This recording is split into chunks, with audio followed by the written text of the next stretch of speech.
We are going live in 5, 4, 3, 2, 1. We are live now, sir. Good evening, everybody. On behalf of Asami India, I welcome you all for this master class of month of July. It is Delhi State which is going to take the leads in this. The theme of this is non-union and management of non-unions. We have eminent speakers in the form of Dr. Bari, Professor Bari from Bangladesh, Dhaka, and Dr. Manish Dhawan from India. I'll hand over the proceedings to Shamsul now. Thank you, sir. Thank you, everybody. Thank you and good evening on behalf of Asami India. Today we are having our next session of master classes, and the theme is non-union. So our first speaker is Professor Mofakhkharul Bari, sir, who needs no introduction.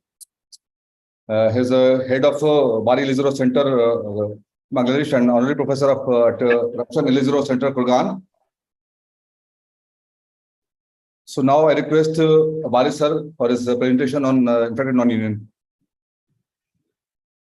Okay. Okay, can I start now?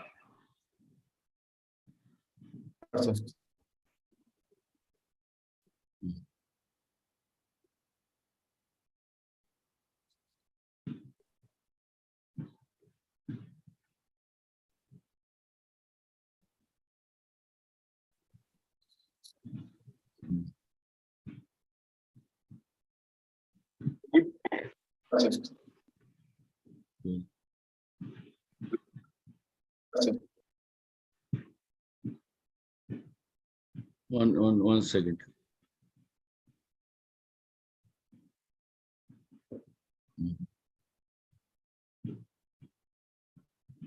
Okay.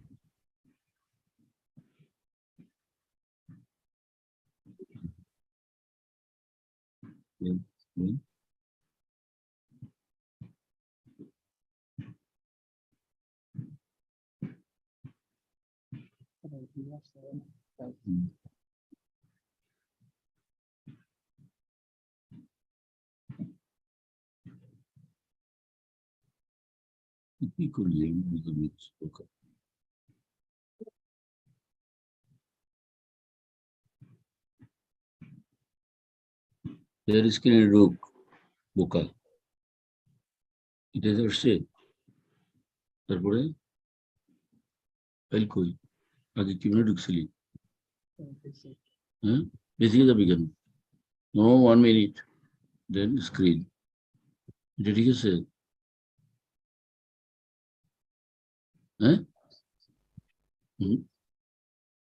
Everybody join? Join the last one? I'm going to do 1 minute, please. Something wrong.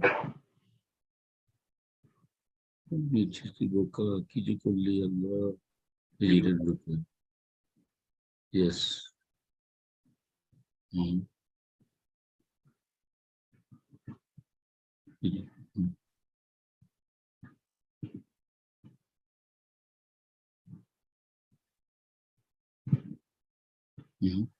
Bottom screen.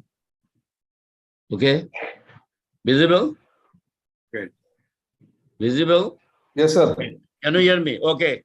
Dear friends, I am very much grateful to Asami India for inviting me to talk on non-union, especially infected non-unions of the long bones.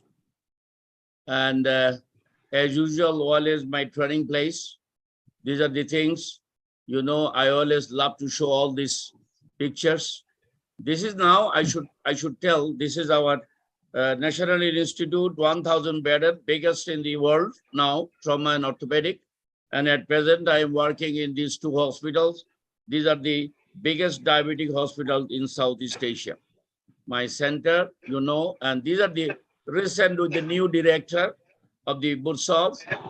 And you can see here, young new director and professor.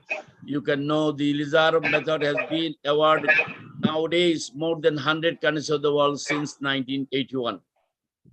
And Now, if you look at this, this definition, I thought myself that what will be the definition of the non-immune? Arrest of the bony fracture repair process with the formation of fibrous or cartilaginous tissue in between the main fragments, and the fracture has remained ununited for 6 to 9 months due to biological or mechanical failure, judged by clinical and radiological evidence. Now, what are the main issues? You all know all these things: bone loss, soft tissue loss, infection, gap non-union, scarring, deformity, shortening, bone and muscle atrophy, diffuse osteopenia, psychological problems. And if we talk about the infected non-union, there are two schools of management. One is conventional method and another is the Ilizarov management. So, dear friends, today the orthopedic surgeons that we are treating all these kinds of conventional and Ilizarov methods. If you think about the conventional method, modalities take a long time to heal, need multiple operations, and you can get the complications as well as the failures. Often is very frustrating to the surgeon as well as to the patient. Simultaneous treatment by Ilizarov technique, radical debridement, bone transport, acute shortening, and then lengthening. And what are the strategies? Two strategies treatment. If you think about the stage 1, infection eliminations, radical debridement of necrotic and infected tissues, and of course, you're applying sometimes the antibiotic feeds and the cements. And in stage 2, reconstruction of the bone and soft tissue, and sometimes you need to go for flaps, autogenous bone graft, cancellous, cortical, and vascularized. Now, if you think about the infected non-union classification, you'll see Rosen et al. In AO manual have divided this into two broad categories. Infected non-draining non-union, which is further divided into quiescent and active. Quiescent, again, dry non-draining, all these at least 3 months, and active non-draining but with abscess and the fever, and infected draining non-union. A new method classification of the infected non-union is proposed depending on the severity of the infection, the opposition of fragments, and the presence or absence of the deformity. Now, classification that I told you indicates guidelines treating the infected non-unions. There are 3 types. Type 1, this is very simple with mild infection. Type 2, fragments in apposition with moderate to severe infection with moderate to severe, and type 3, which is difficult for the orthopedic surgeons, and we are dealing all the time with type 3 severe infection with gap, deformity, shortening, and everything. Now, non-unions are, that I told you, radical and thorough debridement, compression of non-union by Ilizarov fixation with lengthening or bone transport, conversion to internal or hybrid fixation in less severe infection, and augmentation of healing by bone grafting. This one, last one that I told you, I have never done in my life till today. And even some of the orthopedic surgeons, they are doing. These are the following factors important in the management of non-unions, the radical debridement, first and perhaps the most important part of the management. And how to do that, you know, these are the things sequentially.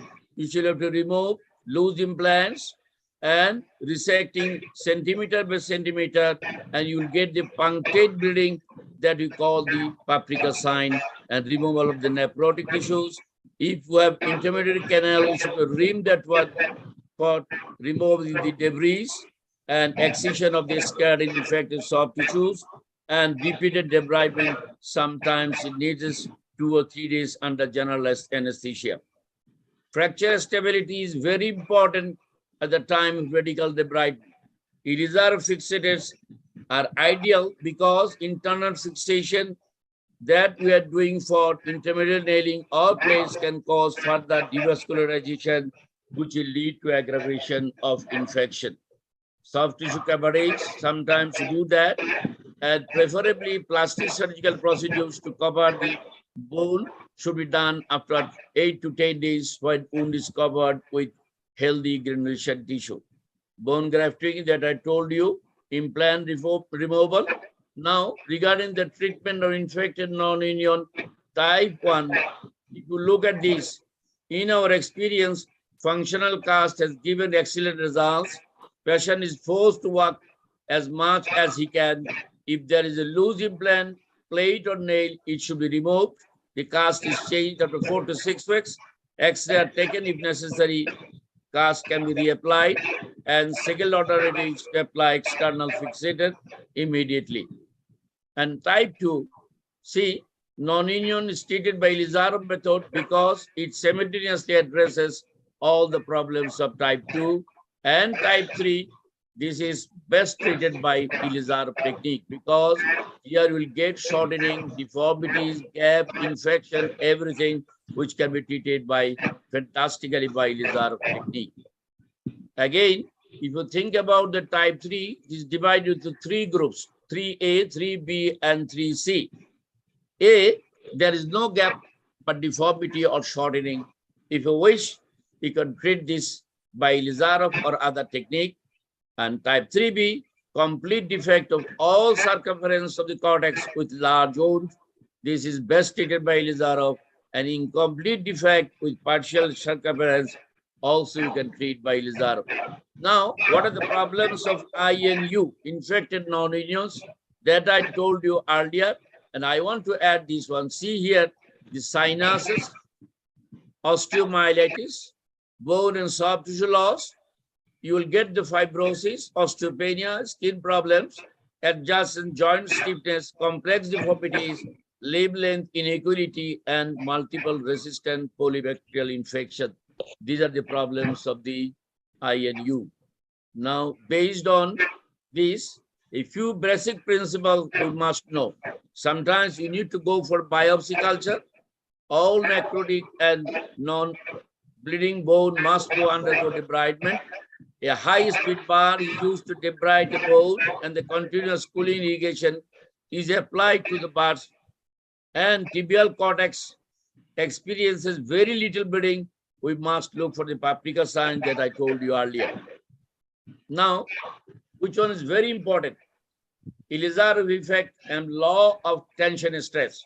You see, dear friends, before Ilizarov, there was the invention of rings, but the biological parameters and law of the tension stress, which is described by academician Ilizarov, slow and steady traction on a living tissue creates a stress which is metabolically activated in both the biosynthetic and proliferative pathways, depending upon the vascularity and the functional use. Professor Ilizarov in 1983 showed that blood supply after applying the Ilizarov increased 330%, which was a research work by applying the apparatus in the docs. And treated infected non-union is a challenging problem for most of the orthopedic surgeons. And what I should tell you, Ilizarov is the best fantastic tool which can treat, which can be managed by this fantastic tool. Now, corticotomy, you know, common mistakes during corticotomy. Corticotomy is very important. This is the part of the Ilizarov surgery. Too large skin incision, poor choice of corticotomy level, uses of oversized osteotope, destructive hammering of the cortex, direct cutting of the bone marrow canal, injury to nearby vessels and nerves, performance of twisting corticotomy maneuver before complete cutting of medial or lateral cortex, and sometimes you can do the incomplete corticotomy and traumatic corticotomy. Sometimes if some surgeon is not expert, then he may do this kind of traumatic corticotomy. Now, dear friends, I'd like to share some cases, difficult cases with you. Before putting the Ilizarov apparatus, you must know the safe corridors. Within a short time, it is not possible to explain you everything all the time. If you are expert with the Ilizarov technique and the apparatus and the methodology, you will be able to apply the Ilizarov the proper way. Look at this in the humerus. You must know this is, you'll see infection, loosening. Then what I have done, applying the apparatus, only the wires, playing with the wires. Look at the right side, radiography view with Ilizarov apparatus. And it is during treatment, after removal of the apparatus. Now you can see after only 4 months. So this is, you can see radiography view, final follow-up. Again, the safe corridor. This is very important also. Look at this infection, the right side, see.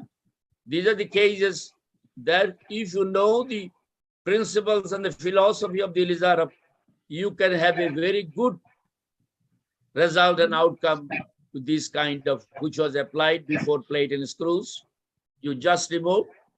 I put the guide wire inside, only the K wire is smooth, and see the only playing with the wires and the olive wires. And this is after removal, after treatment. See again, that's the 3A. He was treated elsewhere, infected non-union long bones. This is the ulna. This is again wire incision. You must know the safe corridor. He had the same time at the on non-union also, femur also. Now you see 4 ring constructs with the wires. Then I have done the corticotomy and gradual lengthening. Now you can see here from this after 1 year follow-up, it was a big long gap. So again say non-union, which is treated by the rash nail, lady, forearm. Now you can see here again playing with the wires and the olive wires and the smooth wires. So this is the final view from this situation to that situation, deformity and the non-union with rash nail. You can see here. Say again in the proximal femur, you must know all these things. Whenever you are applying the Ilizarov in the femur, lots of orthopedic surgeons, they are telling all the time, it's a cumbersome. I must tell you, cumbersome for the, not for the surgeon, cumbersome for the patient or surgeon. Now see, this young gentleman, 35 years, he was treated with gentamicin bits and at the same time with interlocking nails. So infection was, bits did not help. Then he came to my place. I have removed everything. Only in the proximal part, I put the shants, and you can see here in the middle and distal part, this is with the wires, smooth wires and the olive wires. This is after 7 months, and this is after 5 months follow-up. Look at this from this situation to that situation. So these are the case. Again, you can see which was treated by plates and screws, bulky, lady. Look at the thigh, very difficult, bone quality was not good. There was a discharging sinus. And then after removal, clinical appearance of the patient, this is after 5 months follow-up. Now we can see this is after 8 months from this situation to that situation. If the patient is obese, sometimes it is very difficult to treat this kind of patients. Look at this. I have a bitter experience of this gentleman from Somalia, 130 kg. He was treated 18 times in different countries. In Somalia and Uganda, and then in Singapore, in Germany. Then he came to my place with 130 kg. Look at this thigh. He's a teacher. He's a teacher. Then during treatment with the Somalian, look at this. If you look at the apparatus, you'll see that it will look like a very clumsy, but look at this, what I have done. So these are the shants, and I put multiple console wires. These are the console wires, and gradually, console means from one cortex to another cortex. Don't pierce the second cortex. And gradually you just pull these wires. As a result, you are increasing circulation in the whole limb. And what happened, you can see. And after 6 months follow-up, this is before, and this is, you can see, after of 6 months follow-up. 6 months follow-up. So 18 times he underwent surgery in different places. And this is the man who is a teacher of the university. Send me this video. He's calling me as a hello. So this case, now dear friends, I'd like to share this case with infection and osteomyelitis. See the discharging sinus of a 3-year-old boy. I have done nothing. What I have done, just I put the apparatus. After 2 months follow-up, you see, with the wires. This is after 3 months follow-up. And this is, you can see here, first step surgery. Radiographic view with catheter. This is after 5 months follow-up. Look at this. I told the patient, after applying the apparatus, you just bear the load and walk. Load and motion. And this is after 11 years, you can see from this situation, pathological fracture, discharging sinus, and this is after 11 years. Then again, patient came to me for second step surgery. I did this lengthening in the tibia and the femur. Look at this. And in the tibia, always I put the wires, not any pins. In the proximal femur pins, now full correction, 12.5 centimeter LLD. Then you can see from this situation to that situation, this is after 12 years. So dear friends, so Ilizarov, in this kind of patient, there is pathological fracture with osteomyelitis, the long bones, you don't need to open, and you can treat nicely with this kind of Ilizarov apparatus. The more difficult the case, more is the Ilizarov. Ilizarov keep you safe, planned it to realign, and preoperative planning. See, the power of planning is very important. This is the case. Young boy, 17 years, situation in a baby taxi, you can see here. This is the bone. After 7 days, he came to my place and told me, doctor, this is my bone. Can you put this one? See? And in our another place, advised him to go for imputation from here, 26 centimeter. Look at this, 27 centimeters, sorry. And then I have just seen the vessels are okay. Fortunately, the vessels are okay here. And he had the same time, in ipsilateral tibia also, ankle, distally injured. Then I have lengthened C bifocal. From here, lengthening fast, and here, these are the cases, challenging cases. Very big gap, 17-year-old boy, and then 7 months follow-up. Now you can see, dear friends, how he's walking. So this is the case. Now you can see the after 10 months treatment from very big, centimeter big. This was, there is a publication, destruction of Surgeries, technique for infected gap non-union of the femur in American journal. Now again, safe corridor. Every steps when you go, it is very easy in case of tibia. Look at the concerns, what dribbling pass. This is the case situation. And in our area, in our regions, in India, in Bangladesh, in Pakistan, and this Sri Lanka, or even that in Myanmar, this kind, we're getting lots of cases like this.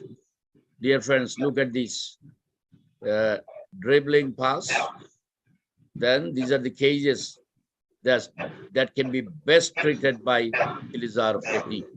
And with Ilizarov, after 4 months follow-up, 5 months, and you can see here from this situation to that situations after 1 year.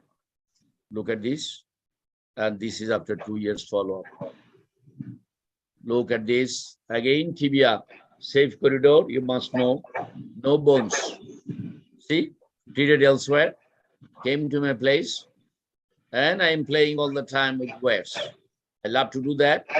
And before treatment, after 3 months, and this is another case treated elsewhere with devastating injury with uniaxial fixator. And again, you can do something whenever you have Ilizarov urinary apparatus and you know the principles and if you follow the philosophy and principles. Again, this kind of discharging sinus with uniaxial fixator treated elsewhere, all infected cases. See, and this is after the treatment. So, dear friends, again you can see that this is one interesting case. I have put the, you can see here, these are all the console wax to control the infection. Only 2 rings, and you can correct, you can control the infection after doing this kind of surgery. And another one, you see, very big gap on the infection, 28-year-old. You can do the, of course, go for the amputation, and for prosthetic limb you can apply, but the patients cannot, patients, relatives and patient is not willing to do all the time. Then what we have done, this is, you know, the tibialization. And if you look at this, the segmental fracture of the fibula, you can connect segmental fracture of the fibula, and then you can transport that one by doing the tibialization. From that situation, from this situation, look at this. And this is just after the removal of the apparatus with plaster. Now this situation after only 4 months is 4 months. Also, this was published in American Journal. And the biological and mechanical method, this is very important. Minimally invasive, you know all these things. No need of sometimes free or local flap. Demerits, I don't see anything, only the greater larynx cup. Ilizarov, limitless. And postoperative management is sometimes very important. And I have seen, and we are seeing all the time, the young surgeons, they're applying the apparatus, and they don't follow up the patient. Every day, whenever you apply the Ilizarov, you must follow the stability of the apparatus. So complications, every operations have got the complications. And these complications which you find in Ilizarov, you can easily solve by doing meticulous, intelligent follow-up. And a well-planned step-by-step Ilizarov techniques to cover infected non-union is an excellent method in challenging cases. And you can get the excellent results. Dear friends, the limb deformities, other things, LLD, bony and joint deformities, soft tissue contractures, bone loss, delayed non-unions, infections, transverse distraction, and escaped limbs, you can treat by this fantastic Ilizarov technique. So this is very important for the Ilizarov surgeons. Those who are doing Ilizarov apparatus in the femur, you must have this kind of cut. Otherwise, it is difficult. Patient will get pain, and a special cut to recess is important for thigh. And fundamental principles of Ilizarov methodology is load and motion. You must have very good rehabilitation. You must treat the patient and check the apparatus all the time. See, in my center, I always do, whenever you are putting the Ilizarov apparatus in the thigh, you must have exercise protocol so that the patient can get the early recovery. Look at this, what they are doing. You must tell them, no cumbersome. The cumbersome, whenever you don't know how to apply the apparatus in the femur properly. And these are the things that you must follow, dear friends. Now do what they are doing. You must tell them proper application, the stability frame, and doing the exercises. These are the very important. Whenever you are applying in the femur, in the humerus, or in the radius and ulna, or in the tibia, you must do the exercises all the time. So these are the patients in my center in every aspect. See all the cases, and the purpose driven law. Challenge is an opportunity. I always tell there are common problems that concern us, the majority in the society at large. So this is, you know, these are my good friends, my teacher, Professor Shipsuv, my mentor, and this period, war in Russia, everybody is telling. But we had a very good time with our Indian friends, Manish, Shamsul, and Amar Sani, Kartik, and see our Tashkent Indians, and Omar Barabi is also there, Professor Shipsuv, and Anna Mayorobna in Ilizarov Center. These are all stalwarts of the Ilizarov in 16. And my publications, I always love to show this one, dear friends, because see here, I have done reviewer as a 9 PhD theses, DSc thesis 2, and I have now more than 100 publications, internationals. Said these are the books. Thank you very much. And what I have shown you, this is always, I love to show this one also, evidence, science, and of course the surgical skill of the surgeon. And you can do it, you can do that. So, and finally, dear friend, this is my last one. I always tell this: peace, perfect endeavor around the countries of the earth. So you can do a lot of things by doing Ilizarov technique. Thank you very much for your kind attention and giving me the opportunity to talk in this forum. Thank you very much again. Okay. Thank you, sir. Please unshare the screen, sir. Dr. Bari, amazing, and you know, such a beautiful presentation. I think you know, it shows your work, how many number of cases you do, and the wide experience you have. And really, I want to give him standing ovations. Excellent lecture. Thank you very much. Good evening, Professor Novikov, sir. We have Novikov, sir, here, sir. Dr. Bari. Yes, sir. Very, very nice presentation. But I want to know that in one of the femur cases, you have used the console wire. Yes. So you can use the screws, tank pins, and other things. Why you have used the console wires? Infection, console wire, very thin wire, 1.8 or 1.5. You can put one cortex to another cortex, and gradually you just pull that one up to the first cortex. And this helps to increase the circulation in the whole limb. Even if the skin is black, even in the diabetic patients, the skin will be normal. Discoloration of the skin, it will normal. You know, in Kurgan Center, Professor Klushin, one piece in the world, who was the long time, did lot of things with the osteomyelitis cases. And these console wires, instead of putting the screws, console wires helps a lot. If you pull the console wires, you will increase the circulation in the whole limb, and as a result, you can control the infection. This is the role of the console wire. Multiple wires, and these wires you can put the fix to the plates, long plates, and gradually with slotted wires, you just pull.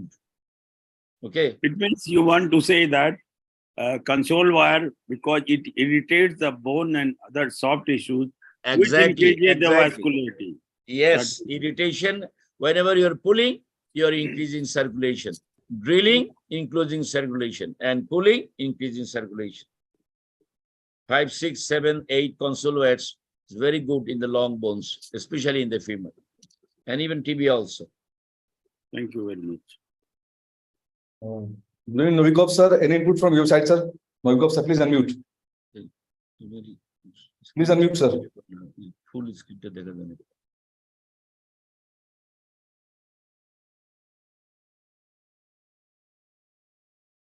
Thank you very much, dear Bari, for your excellent presentation. And one more time, you show beautiful possibilities for doctor, for patient, and Magic Ilizarov can help with any situation.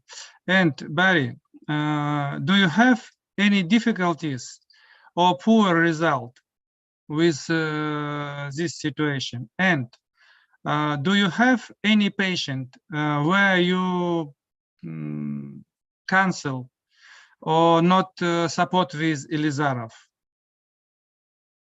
Thank you very much for putting me the good question.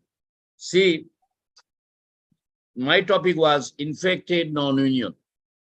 Whenever patient comes with infected non-union in any parts of the human body, I feel myself very grateful because I can help, I can do something with that armamentarium, that is the Ilizarov. No other alternative way. This is a long way. I'm treating with all these kinds of infected non-union, all deformities. I love to do this Ilizarov because before doing Ilizarov, I have done a lot of cases by this, normal procedure by plating, interlocking nails. Now I don't do this kind of operations without Ilizarov. I don't feel good, or you can say I don't feel comfort. I don't feel comfortable without Ilizarov. And with this apparatus, Ilizarov apparatus, if we apply properly with flexible Ilizarov wires, then you'll get a fantastic result. Sometimes I face problems, but I must counsel the patient. You may have had this kind of problem, this kind of problems. And if you counsel the patient, you will have a very good result. And you must have good contact with the patient. Before applying Ilizarov apparatus, you must tell the patient, you will have a good outcome, but you must sincerely follow the instruction of the patients. Whenever patient comes to my place, for every patient, I give an instruction book. I have how to live a life with Ilizarov apparatus. I have written that one in Bengali and in English. And luckily, Professor Gubin, he has taken this book to the Kurgan Center. So what I have written that one. And I have given to some of my Indian friends, this how to live a life with Ilizarov apparatus. You must talk to the patient properly. Otherwise, you'll face a lot of problems with this apparatus. And especially for the femur. Especially for the femur. I love to do the Ilizarov. This is your opinion. A lot of one of my friends from, I tell you, Hemant Sharma from UK, he never loves to do Ilizarov with the femur. Big gap, non-union, I've shown you what we'll do. Any other alternative way, you just tell me. I've shown you 127 centimeter gap. They decided to one of the center to go for imputation. Now he's happy because I know the vascularity is okay. I can increase the vascularity 330%. It is shown by Professor Ilizarov. That's why the most proper thing is that you must know the procedure and you must love the apparatus. You must love the patient. Otherwise, no. This is my opinion. Thank you. Dr. Bari, I think stretching Dr. Novikok's question, yes. I want to ask that how do you decide that this patient should go for limb salvage and this should not? What is your line, See, whenever patient comes to my place, I just go for the vascularity of the patient. Doppler machine, I see. Even for this, now I have one patient telling you, if you see your anterior tibial artery has gone, posterior tibial artery okay, or dorsal split is gone, you're going to salvage the limb because you have the Ilizarov apparatus. Any one of the vessels gone? Yes. If 3 has gone, nothing to do. One, either anterior or posterior, you can salvage the limb. And because shortage of time, I could not show you the cases, the devastating case I have that I have treated with this Ilizarov apparatus by increasing the vascularity. So decision is before going for Ilizarov surgery, I must see the vascularity with this Doppler study. As soon as the patient comes to my place, then we see the, this apparatus we put, whether he has got the vascularity, then we go for surgery. Even it is open, gastro 3B, nothing to be worried. Gastro 3B, flap surgery if you want, you can do. Or one time, if you have the 5 centimeter, you can compress and go for lengthening by Elizarov. But counseling is very important. Or from young 16, 17, 18, 19, 20, 21 years, you can easily treat by Elizarov. If 60, 70, that is another thing. But for the young, we must go for all this Elizarov surgery. And my always earnest request to all the young staffs, those with the budding orthopedic surgeons, Elizarov surgery, if you follow the principle and the philosophy, you have a very good result. And I tell you, I never used in my life in tibia pins, never, only with the words, playing with the words. Even in the radius ulna, never chance. In the humerus, upper, sometimes I use always with the wires. And the proximal femur, 1 or 2 or 3 chance, otherwise with wires. Thank you very much. Thank you, Bari. So one question from me, sir, to Dr. Professor Bari. Sir. Sir, for radius, your preferred position of doing a corticotomy? Yes, for radius, radial tuberosity below that, or distal part you can do. Yesterday I did another one case, this non-year, and tomorrow I'll do for that one. Most of the orthopedic surgeons, even the Elizarov surgeons, they are afraid of doing the applying apparatus in the radius and ulna. I tell you, there is a lot of vascularity, but nothing to be worried. If you follow just the safe corridors, very easy. In the radius, below the radial tuberosity, or the shaft you can do, or distal part you can do. In ulna, same also. Proximally, middle, or distal, whatever you like, depending upon your case. So my personal experience with corticotomy just below the tuberosity, the fragment, the proximal fragment went into a flexion. I mean, it was going more palmarwards as compared to the distal part. So I was very much afraid of doing a corticotomy in the radius. Whereas in femur, it is always, ulna, it's always very easy and safer. Even I've shown you the case. You have seen the 2, 3 cases I've shown in the radius and ulna. You can do anywhere in the bone, even in the diaphysis of the radius, distal part of the radius, below the, above the radial tuberosity, you cannot do that. And whenever I do the corticotomy lengthening, I put OLS K-wire inside, so that I don't allow the deviation. I must maintain the axis of the bones by putting the So you suggest a guide wire to be guide put in? Yes, most of the time I put the guide wire. Most of the time in radius and ulna. Okay, sir. Right, sir, we have Prasad sir, Vasu sir, Ranjit Barua sir. Any questions, sir? Good evening, Bari. I have one question. Actually, the forearm, you get more of atrophic variant of regeneration. What is the precaution that should be taken? You must follow again the principles. Don't open up too much. Don't destroy the periosteum. Just I have a very small, for doing the corticotomy in the radius and ulna, 3 serrated pointed. I have the special, corticotomy serrated. That helps me to avoid this atrophic type of non-union. Serrated, small, serrated. It doesn't slip and it holds the bone very nicely. With that, you can do the corticotomy.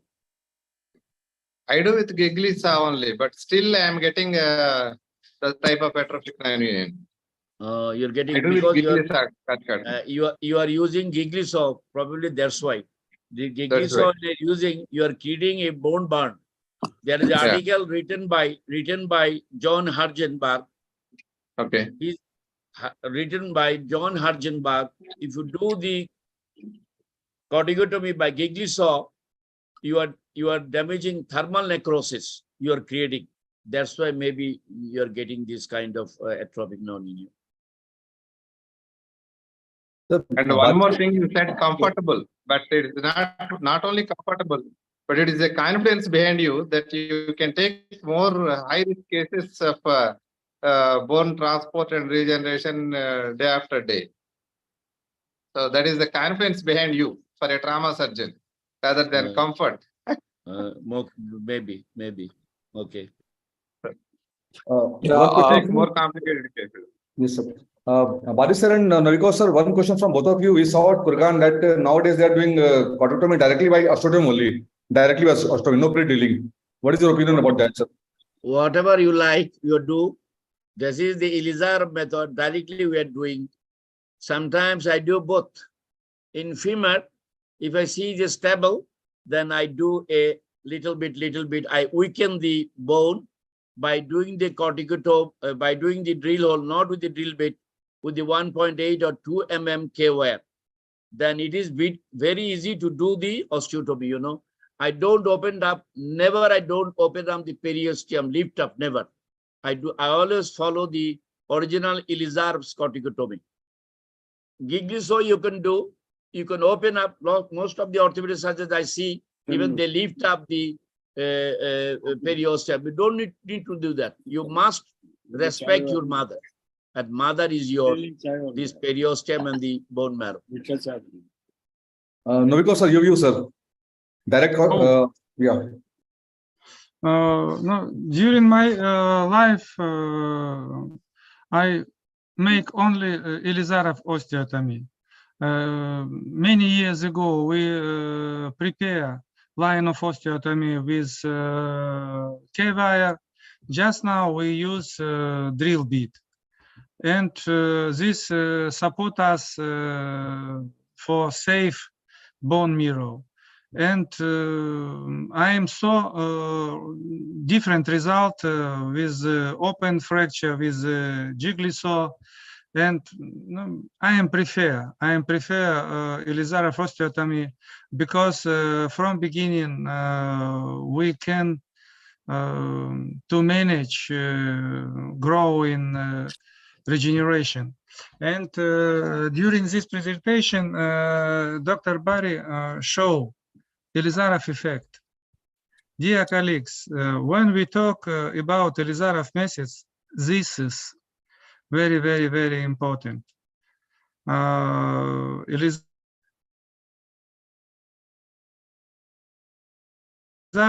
frame, possible plastic. Just now, many doctors use combined system, shunts, half pin shunts, rigid system, pins, K-wires, and Ilizarov methods give us knowledge patient need from first day after surgery, start work activities, but just now we talk about Ilizarov effect. This is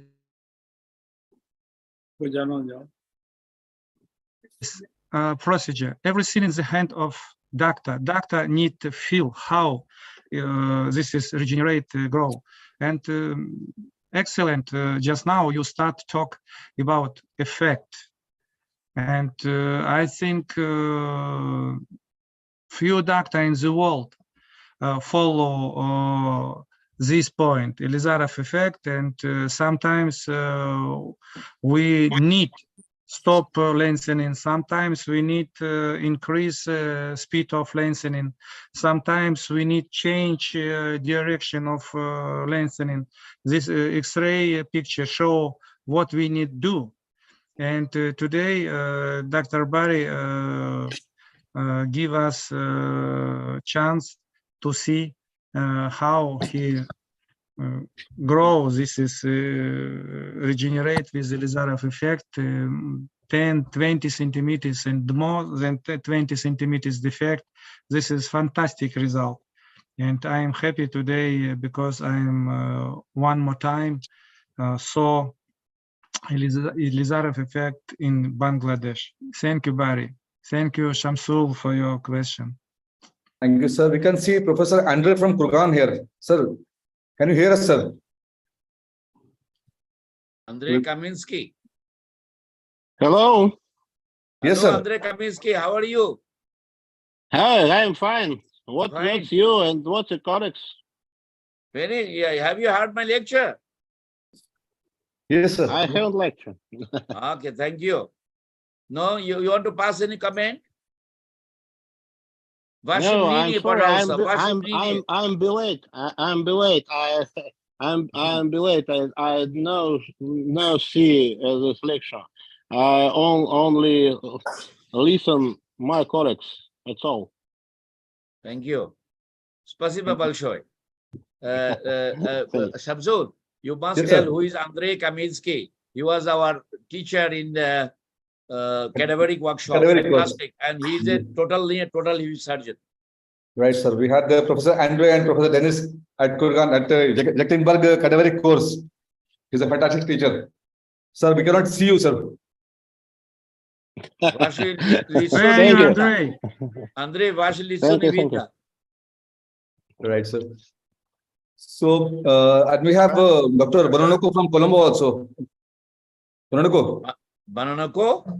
Yeah, please unmute. From Congo? From Yeah, Congo. Congo. Yes. Oh, Bananoka. Hello. Yeah, hello. Спасибо большое. Good to see you. So before we move to the next talk, do we have another question from the panel? Yeah. Vikas, sir, please. Yeah. At the outset, I must thank Dr. Bari for showing gamut of cases, which actually stimulate all of us. He has shown very good result. So regarding the corticotomy, I would just like to add that I do giggly saw corticotomy in all tibial cases with equally good results, which I have seen my professor like Dr. Katani, with whom I have done fellowship, Dr. Dror Pele, and there is no difference in the quality of regenerate. In fact, it has several distinct advantages. You don't have to dismantle the frame, and it gives a very clean cut. But having said this, you should be familiar with the principles of corticotomy that are more important rather than the technique. So this is the point which I want to add. I'll probably show the corticotomy which I do with giggly saw, having learned and done in the tibial cases, in all the tibial cases which I do. Thank you. Thank you, sir. I think we have a question in the chat box from Dr. Praful Herde. Sir, Bari sir, can we use Ilizarov in fresh fractures also? There's a question from you. I told you, except okay, head. In every case, yes, I do the fresh case. Fresh case, if you do the interlocking nail, you are opening, why not in Ilizarov? You just tell me. From today, you have applied the Ilizarov. From tomorrow, you can tell your patient to work via load and motion. Why not? All closed methods. Everything I do by Ilizarov. You believe it or not, thousands of cases that I have records. If you do for Ilizarov, without Ilizarov, interlocking plate you can do. Why not Ilizarov? You just tell me by simple words. Right, sir. Thank you, sir. Now we can see Professor Andre. Thanks for coming on video, sir. So if you have any more questions from the panel. Okay. Thank you very much. So shall we move to the next talk? So thanks, Bari sir, for a wonderful lecture. And thank you very much for giving me the opportunity to talk with you. All stalwarts are sitting here. Big men. All big men. Thank you. And thank you. And thanks to all. Dr. Bari is not bigger than you. You are. Thank you. Thank you. You all are good friends. I love all of you. You are a big. Whenever I see all these faces, Agrawal, Manish, Andrei Kaminski, Novikov, Hoda, Bananako, all friends. I love to see all these faces all the time. Thank you. Thank you, sir. Moving on to the next part. Next, we have a talk by our loving Professor Manish Dhawan, sir. So, Professor Manish Dhawan, sir, is a senior consultant in orthopedics at Gangaram Hospital, New Delhi. He's a professor at GRIPMER, that is Gangaram Institute of Postgraduate Medical Education and Research, New Delhi. He's a teaching coordinator at GRIPMER, at Examination National Board. Chairman of Club Food Committee, Rotary District, and past dignifier is past treasurer of Indian Orthopedic Association, past coordinator Indian Orthopedic Association PG training program, past president and past vice president, past secretary and past EC member of Asami India, secretary of Rotary, director community service at Rotary Club Delhi South. And regarding awards, he has got honorary fellow of Asami India, Russian SV medallion for deformity correction, best Rotary award Rotary Club Delhi South, and diamond secretary Rotary District. Today he is going to talk on aseptic non-union. Over to Manish sir. Thank you, Dr. Shamsul, for such a beautiful introduction. Can you hear me? Yes. Yes, sir, loud and clear, sir.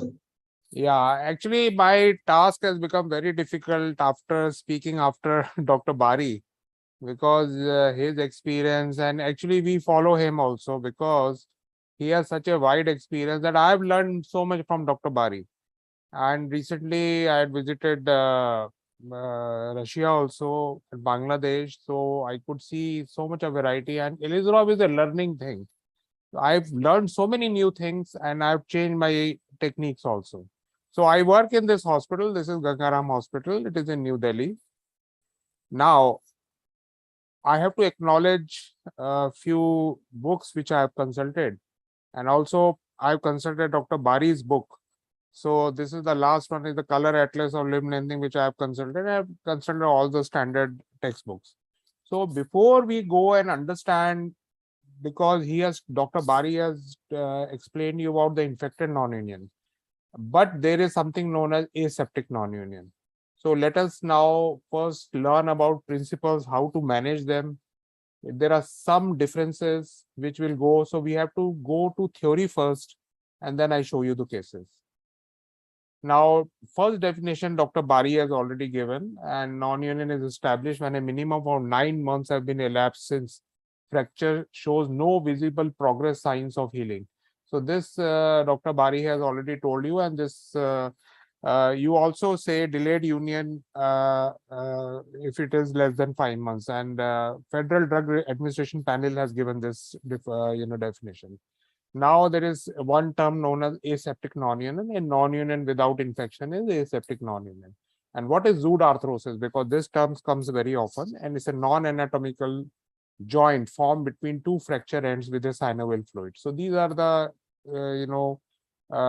definitions which come very frequently in when we describe about non-union. So Dr. Bari has actually shown this slide, and he has explained about everything, but I want to make a point that it is not the bone which is important, it is the soft tissue also which has to be given due consideration. So inviable soft tissue, bad skin, and the tissue between the bone ends, inadequate local blood flow, infections, or Dr. Bari has already talked, muscle atrophy. Muscle is very important. So you have to give due diligence to every part. Joint stiffness, if you are treating a case of non-union and your joints, adjacent joint become stiff, then your purpose is not there. So purpose is defeated. So arrest of callus formation, bone defects, extremity shortness, osteoporotic bones, deformity, and malalignment. So Dr. Bari has already explained this thing. So with this, then we move forward. Now there are different classifications which cause a lot of confusion. So let me go to the widely accepted classification, because every classification has a message. So classification basically have academic value, but let us go through what is there in the literature. So for very widely accepted classification is Weber and Czech classification, which was given in 1973. And he has explained, he has divided arthrosis into two types, hypertrophic and atrophic. So hypertrophic, he has given 3 types.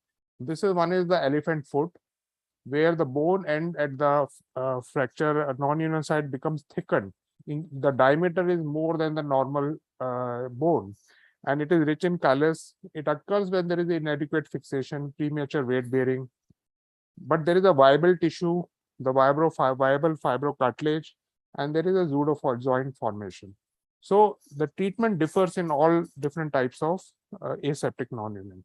The second type is horse hoof, which is basically a smaller version of elephant foot.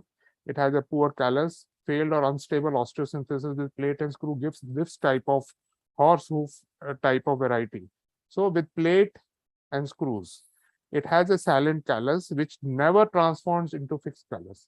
So this part never transfers, unlike the hypertrophic non-union, which is a viable callus. This is a dead callus. There is another type of hypertrophic type zoodarthrosis, which is known as oligotrophic, and this is basically no callus formation. And there is a, if you stabilize with a plate and screw and you leave some gap, this type of situation occurs. So when the fracture is not very much compressed at the fracture site with the internal fixation, you get this variety. Now we come to atrophic zoodarthrosis, which has 4 types. One is the torsion, fragmented, defected zoodarthrosis, and atrophic zoodarthrosis. So in torsion wedge type, we encounter this thing in many cases where there is a butterfly fragment. So blood flow is affected in the intermediate fragment and no stable bridging, and fixation by plate and screw can cause it. Like this can, plate and screw, if you do not give a proper stability to this fragment, so it can go into non-union. And if this is a displaced, the fragment, the extra fragment, the third fragment, and it is due to the increased combination, and it increases the risk of non-union. Plates can be broken due to overloading if weight bearing is started early. So if the fixation is not, the healing is not occur, and patient does an early weight bearing, you have this variety, and it fails. And there is no callus formation, and there is a defected zoodarthrosis, and there is a gap, and there is an absence of part of the diaphysis seen in tumor, infection, bone resection surgery, and it will transform ultimately into atrophic non-union. This is the atrophic zoodarthrosis. This is the worst type. This is the worst type, and it has osteoporosis and atrophy of the fracture site. There is a shortening of greater than 2 centimeters. And stabilization with biological stimulation is required to treat this type of non-union. Now, Professor Ilizarov had given his classification. This is the first classification, and this is the loose type and stiff type. So movement and angulation is more than 7 degrees at zoodarthrosis site and shortness of more than 2 centimeters. Atrophic look on X-rays. Biological stimulation required with stabilization means you have to compress the fracture site and also do corticotomy to stimulate the bone. So the loose type, the treatment pattern is different. Now the stiff type, the movement of angulation is less than 7 degrees at the zoodarthrosis site and shortness is less than 2 centimeters. This is basically the hypertrophic or the elephant foot. So compression and distraction force at the fracture site will cause healing, because at the hypertrophic, the elephant foot type, which I have already told you, there is a viable callus, there is a viable fibrocartilage. So you compress first, crush the non-union, and then start distracting it. It will go into healing. You don't require any bone graft or anything to do extra for that. Now, Pele has given his classification. It's basically the same type. Just to complete it, I'm showing this thing. And zoodarthrosis is less than 1 centimeter bone loss, and he has categorized into A1 and A2 types. One is the loose type, and one is the stiff type. And was the stiff type, one without deformity and with deformity. There is another type of zoodarthrosis where there is a gap, and he has divided into 3 types: bone defect in all of them, whether there is a shortening or there is no shortening. Now coming to Katani classification, which I follow because it gives what to do in a treatment. So he has basically, you have to understand that non-unions are 2 types, either lax or stiff, and stiff can be with the deformity or without deformity. So classification based on clinical and mechanical properties rather than radiographic appearance, it helps in determining the type of operative intervention. Means the classifications have academic value, but you should know what you have to do, which method of treatment with Ilizarov you have to do it. So that basically should be in your mind. Ultimately, you have to give the result. Now, coming to lax non-union. So for your practical purpose for surgery, lax and stiff. So we first come to the lax non-union. This is the atrophic type. This has a less inherent mechanical stability, radiological, avascular, poor callus formation, and minimal surface contact. Tissue between the non-union is amorphous, fibrous material and little potential for bone repair. And instability and lack of vascularity causes it, and loss of vascularity is also caused by infection. So this is my very old patient in 2004, which I treated. You can see the atrophic bone ends, and he was walking on a Thomas splint for almost 4 years. So this will never unite. So stiff type, there is exuberant callus, large area of contact. Tissue at the non-union side is fibrocartilage, capable of bony metabolism and bone formation with compression. So you have to compress, crush the non-union, and then you go in for distraction. Instability of fracture site is the cause. If you have gone to treatment, the area is unstable, it can go into hypertrophic. And Ilizarov research demonstrated that compression distraction force provide mechanical stimulus for bone formation. Now, biomechanical principles of treatment. Stiff non-union, you have to do a continuous compression, stable compression without bone graft or corticotomy. You don't require any bone grafting, just if you give a compression, continuous compression, as Professor Ilizarov, this is Professor Ilizarov's word, and this is monofocal intervention at the fracture site. When you are only, concerned about the fracture site, this is the monofocal, the definition of monofocal. Now, lax non-union, you have to give a stable fixation with biological stimulation also, means this is bifocal. Once you are doing at the fracture site compression, or also distracting at the corticotomy site, so you increase the vascularity. So this is the treatment where there is no deformity in the bone, but you have a stiff non-union and a lax non-union. Now, what are the indirect reduction methods? So stiff non-union, you can distract this thing. This is the stiff hypertrophic type. You can put a hinge, and you can, if you distract it, it will go into union. Now, if you can just, these are with plain wires, you can use olive wires like 3-point fixation, 2 olive wires at the end and from this side and 2 from this to pull the fragment, and you can apply a hinge and distract it. Now, stiff non-union correction by olive wire alone. So this is the olive wire alone compression. You can do it in this way. Means you are not basically applying the hinge. You can basically do it. You pull the fragments. If the non-union is not very stiff, so you can pull it. You don't apply hinges. You can put 2 stiff pins, and you can put it. You can have a distraction mechanism here, and you can correct this deformity in this way. Now, if there is a, there is a translation, so you can have an assembly like this, and you can pull both the fragments towards each other. So this is a translation type and how to treat that. This is the oblique compression type, means you have to compress it. So you put the hinge at the neutral hinge and just distract it, so the bone will reduce and non-union will get treated. These are all basically not the atrophic type. These are basically the type where there is, you feel that the bone ends are viable. This is the oblique distraction type. If the fracture is oblique, you can have an assembly like this, and you can just distract it, and you can treat the non-union. There is no requirement in these cases for bone grafting or any corticotomy if you feel the bone ends are viable. Now, if coming to the bone loss, Katani has given bone loss with limb shortening, without limb shortening. So you just compress it. Shortening with fragment, what you do that you do the compression and do the corticotomy, and shortening with segment with a bone gap and no contact of bone. So you can do the transport. So treatment of bone loss without shortening is a bifocal transport. Dr. Bari has beautifully explained about it. So you do 1 corticotomy and compression at fracture site and 1 corticotomy. It is known as bifocal transport. So this is animation. It works on best works on a single rod, and you just the rings at the end are fixed rings, and this ring is mobile. So you can transport a fragment.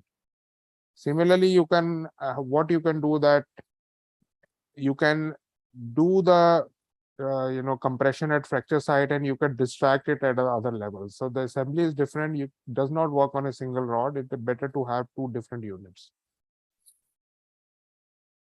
Now, trifocal transport. If you have 2 types of corticotomies, two sets of corticotomies and then the fracture site. So it becomes trifocal. One side is compression, is the monofocal, then bifocal, and then trifocal. So these three, and you are working at three sites, it is a trifocal.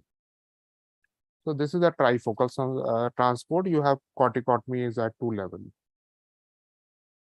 Now there is another technique where you use the crossed olive wires, and which acts like a rein of the horse to direct the bone. So you pull it with the olive wires.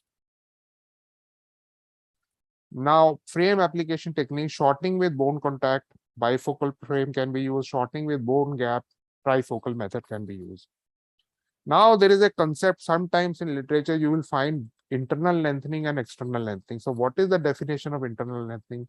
Regeneration of bone to fill the gap without change in overall length in the limb. Like there is a stiff hypertrophic non-union, you first compress and you distract. So that is basically, if you want lengthening, it is the internal lengthening. External lengthening is to regeneration to restore the limb length and soft tissues. Basically, there is a gap non-union and you do the transport and then you lengthen it. So it is known as external lengthening. So there is a, I use this technique. This is a chipping technique with Mashuta Takashi has, basically described this thing where in a stiff non-union, you can just make a small incision and, do the chipping of the bone around the non-union with a small osteotome. So in this, I do it in certain situations and you don't require bone graft. So we will also see in the cases. Now, case 1. This is a 37-year-old female, sustained fracture of lower tibia and fibula. Plating of lower end of fibula and metaphyseal plate in tibia was applied and patient went into non-union with implant breakage. Removal of plate and excision of non-union, proximal corticotomy and Ilizarov fixator was applied. Now see the situation. There are 2 plates applied and I took the history of the patient. It was a well-fixed thing, but the problem was that there was some gap at the, the surgeon could not compress it. And I asked the patient gave a history that, I started early weight bearing against the medical advice. So this was her situation. There was no infection. So what I did, I excised the non-union. I stabilized the fibula with a intramedullary wire. Dr. Bari has shown this thing in upper limb, but it is very useful. You can put an intramedullary wire in the fibula. And then it is better to excise the non-union. I excised it because it was a atrophic type. And I did a proximal, it requires bone stimulation. So I did a proximal corticotomy and did a bifocal transport. So this is this thing. And it went into union with the transport. And you can see the union. And she is fine. We can see a video also.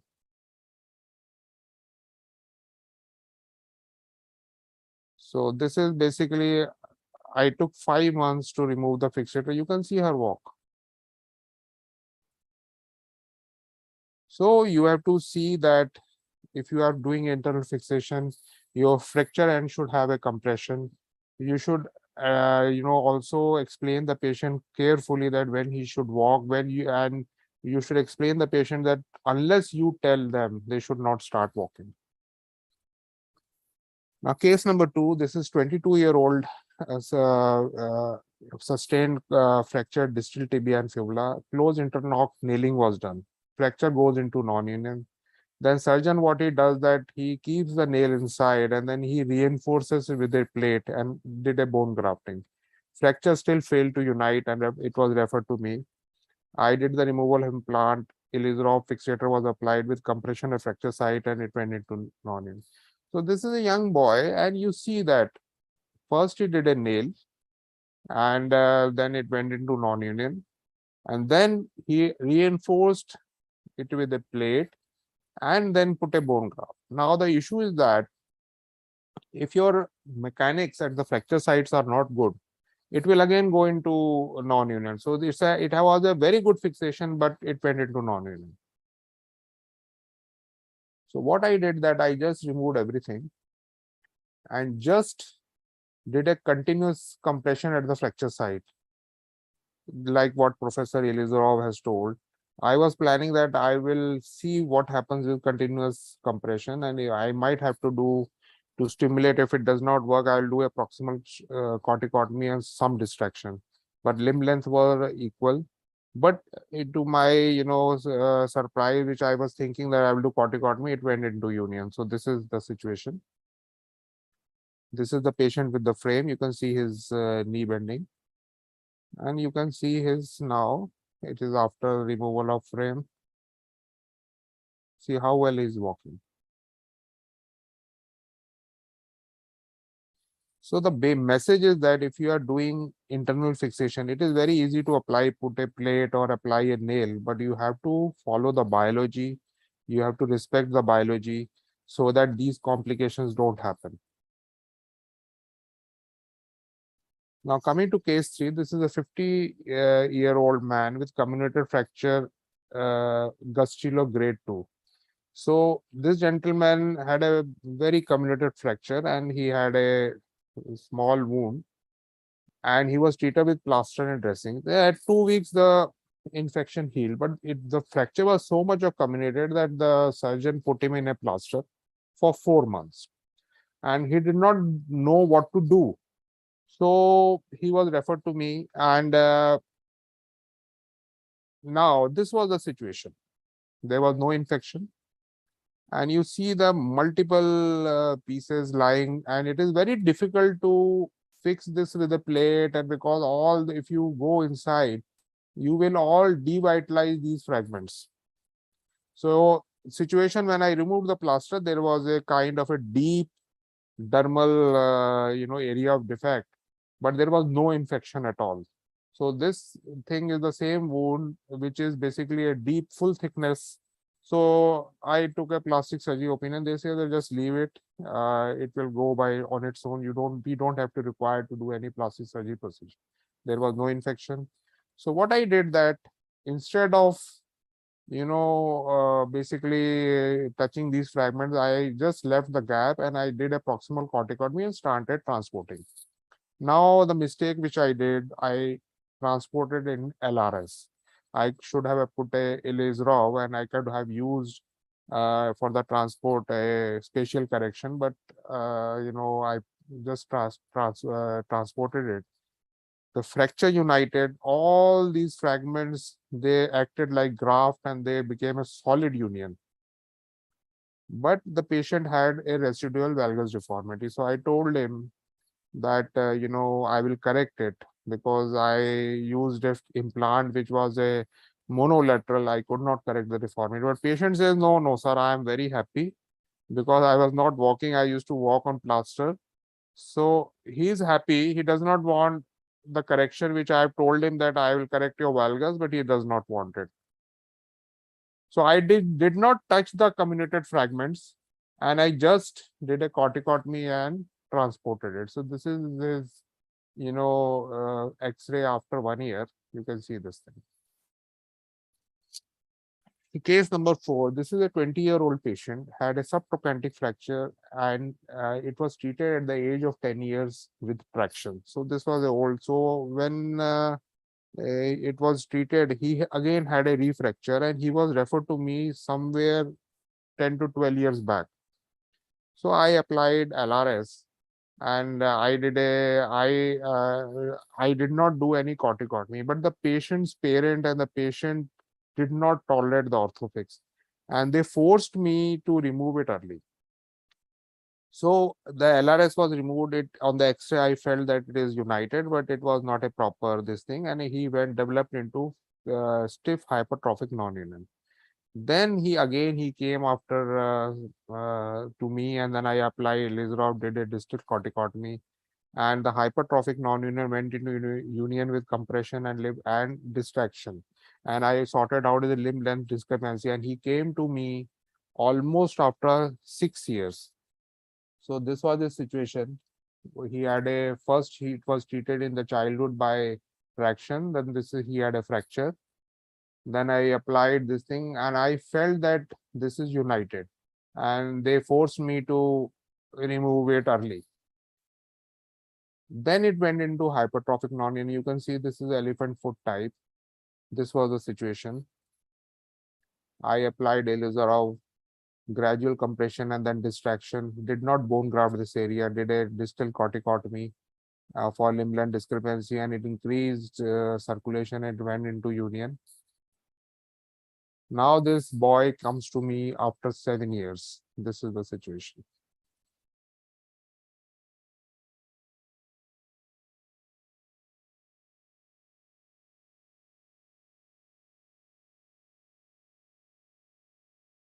We can't make out also that he had 3 times he had surgery.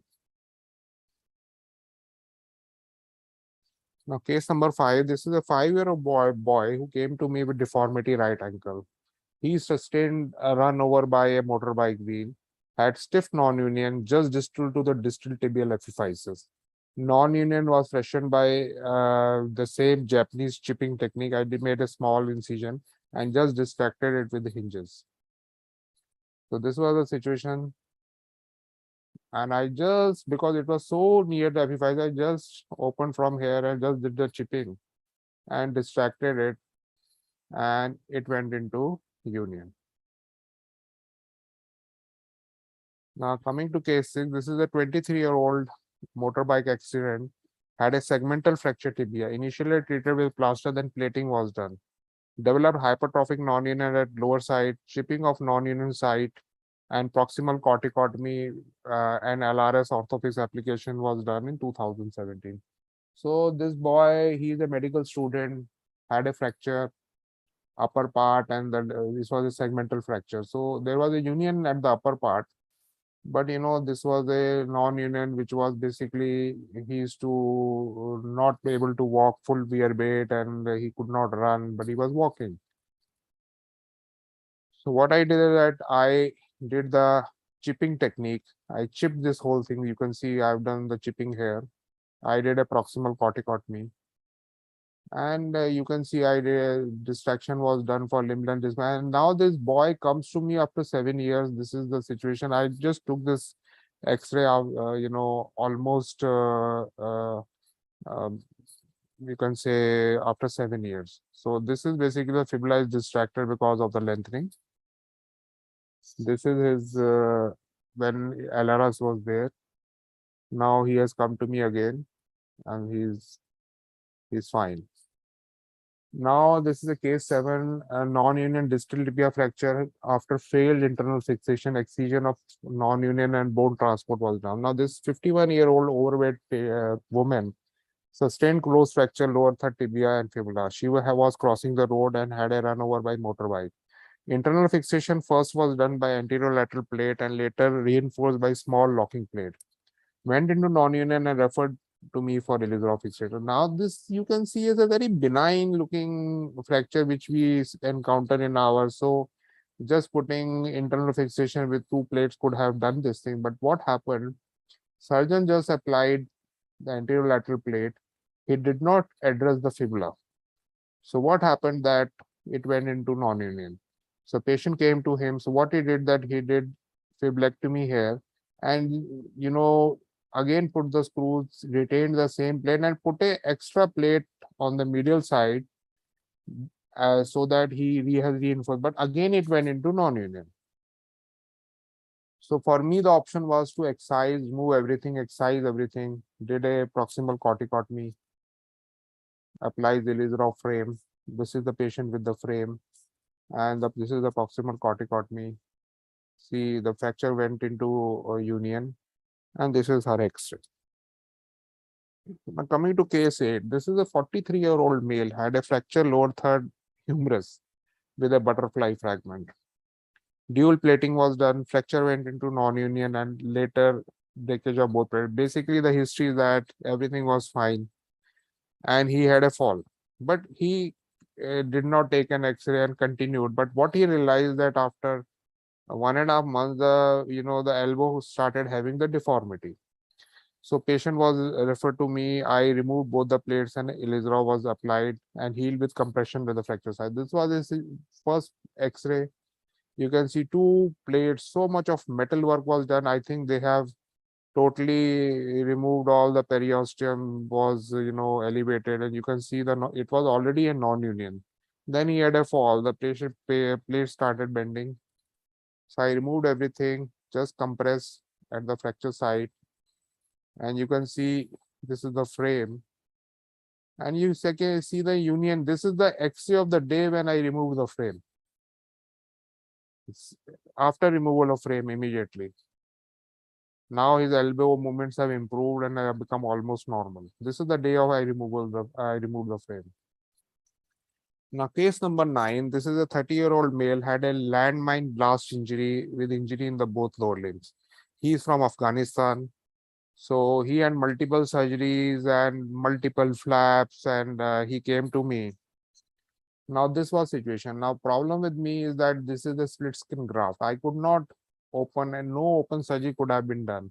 So he used to walk like this. So they referred to me. What I did that I just, because the fracture, the non-union are very near to the ankle, I just did the chipping here and just distracted it with the SUV frame, and it went into union. This is the situation. So thank you very much. And my cases, I think, are less in number than Dr. Bari because he has a very wide experience. But yes, today the talk, I think you all would have an understanding that what is the modality and how we apply Ilizarov in aseptic non-union and how in infected non-union. So aseptic non-union usually you find with failed internal fixation. Thank you very much. Thank you, sir. Thanks a lot for a wonderful presentation, sir. So now we invite our panel for the questions.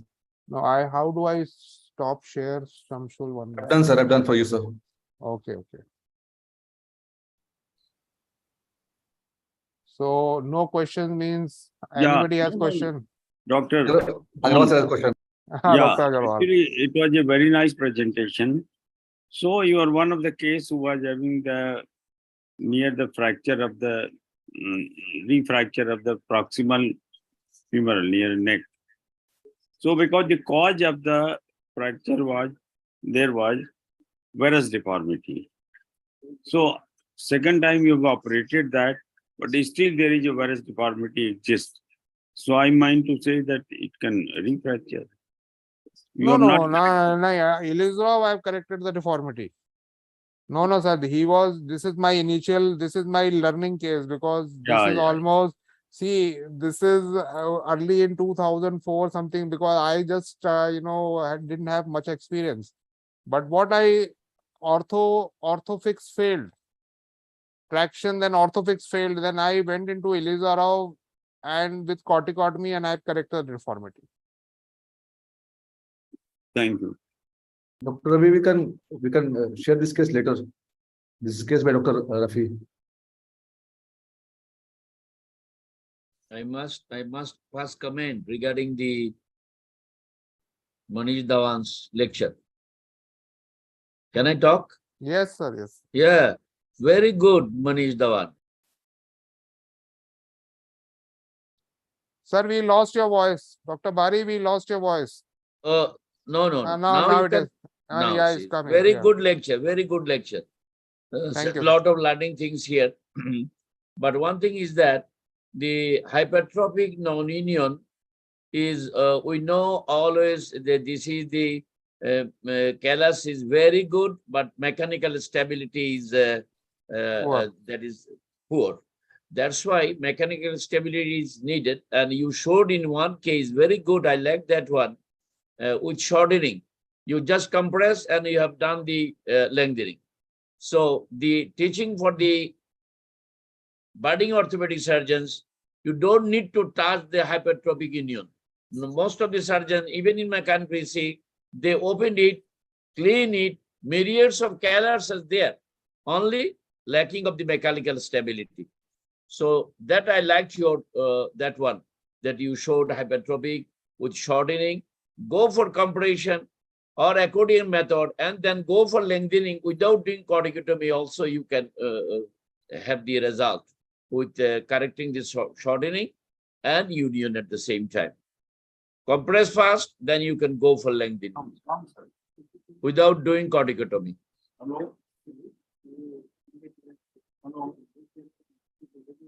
Okay? Yeah, thank you, sir. Thank you.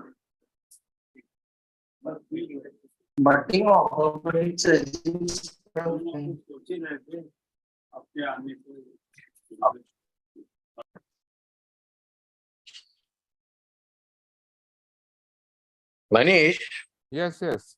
Good evening. you were mentioning continuous compression in non-union, hypertrophic non-union. Yeah. Suppose the patient is on the frame for about 4 months. No. See, continuous compression, what it means that I will not compress 1 millimeter per day. I will do, suppose for 10 days, I do half a, quarter, or, 2 quarters. Because when you compress, what happens? You keep on compressing, the patient starts having pain. At that point, you have to stop. This basically not the continuous compression that we give it compression for 4 months. It is basically to crush the non-union. Once you crush the non-union, you can even go in for distraction. So it is a continuous compression, not in a low, frequency for few days till the patient gets pain or he is uncomfortable or his legs become heavy. So this is the point. It is very well crushed non-union. You stop it. This basically is Professor Ilizarov's technique, which I have followed from his book, and it works. When you say continuous compression, there must be a limit. Probably I should have written in my slide, but actually is this but it works in hypertrophic. It works. Compression and distraction. Basically, you can say that it is part of accordion. You compress and then distract and stop and then compress, distract is something like that. Because when you compress the non-union slowly, what happens? The piezoelectric currents, they start developing in the fracture site. And these are the currents which stimulate the fibrocartilage to make the bone.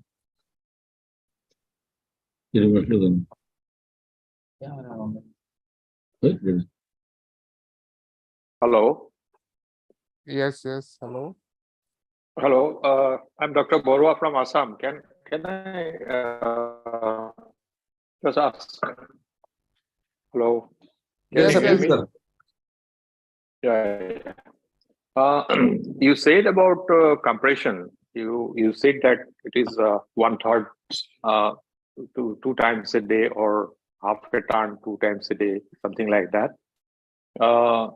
Can it be 1/4 of a turn every 3rd day till the fracture unites? No, it is basically for non-union. Basically, this method I've actually missed in my slide. I have to put a line. See what happens that you have to crush the non-union. So what you have to do that you have to do it slowly, and maybe for 5 to 7 days or 10 days, then patient starts having pain or uncomfortable. Then you at the point you stop. You can do it 1 millimeter per day also, but then it will be slow. Means it will be very fast. So you can do that also. Basically, you produce an inflammation at the non-union site. Yeah, if you crush the non-union, because it's a fibrocartilage, it's a viable.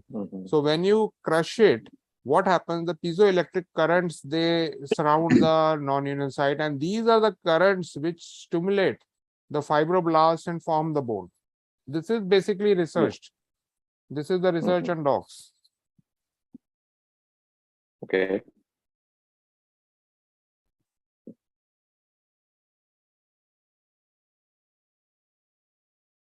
Shamsul? Yeah, any more questions, sir? So shall we move for the next lecture? So since we're having late... For the youngsters, when you're doing an Ilizarov frame, because Ilizarov is an instrument by which you can force the non-union to heal, as well as you can correct all the deformities. So at the end, you must always see that the axis is well corrected. So don't try to accept any deformities. At the right moment, try to correct all the deformities into a fully aligned, normal-like bone, which is quite possible. We are spending some time on that.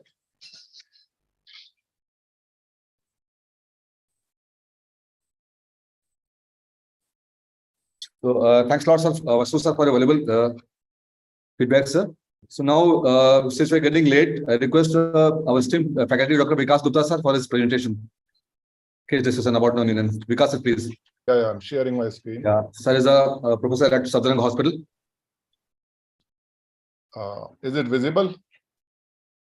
Am I audible? Okay. Audible, yes. So, good evening, friends, and I think my job has made easy by my predecessors, Dr. Bari and Dr. Manish Dhawan, my good friend. So, I'll be speaking on bone transport in infected non-union tibia.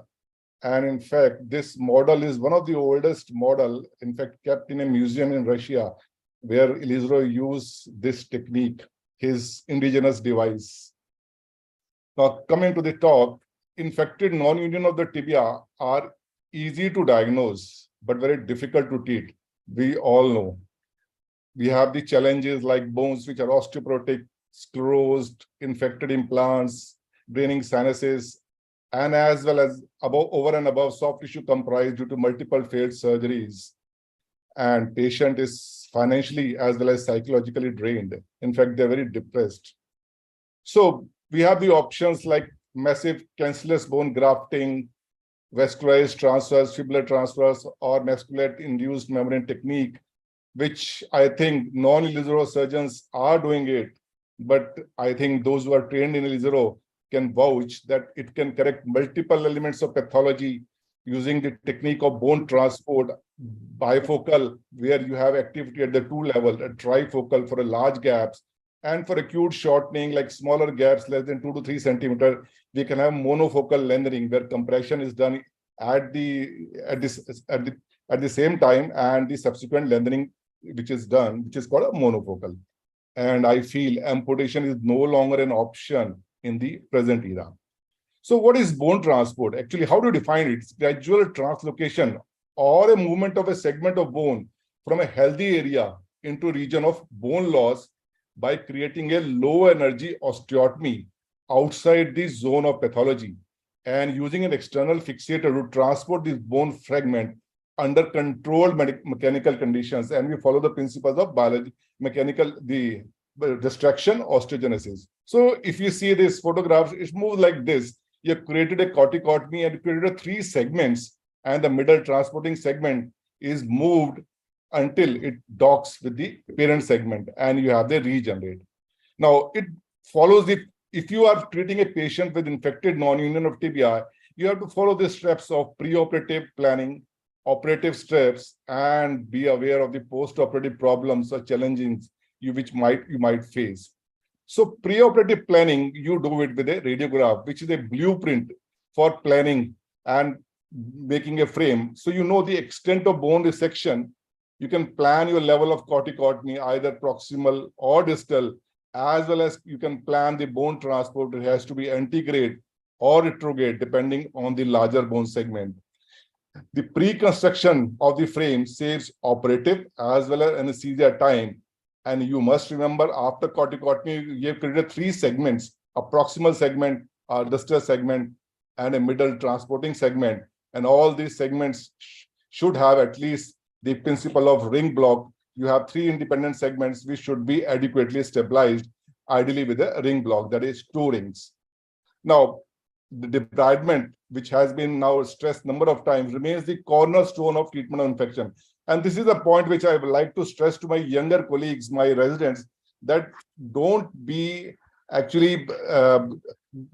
feel shy of doing debridement, adequate debridement. Get rid of all the sequestered bone, sinus tracts, loose implants, and at least you should have a bleeding fiber bone that is called paprika sign. Use a burr and make sure that ends are uniformed and matched, because at the docking side, this will have a bearing, because that compression will promote union.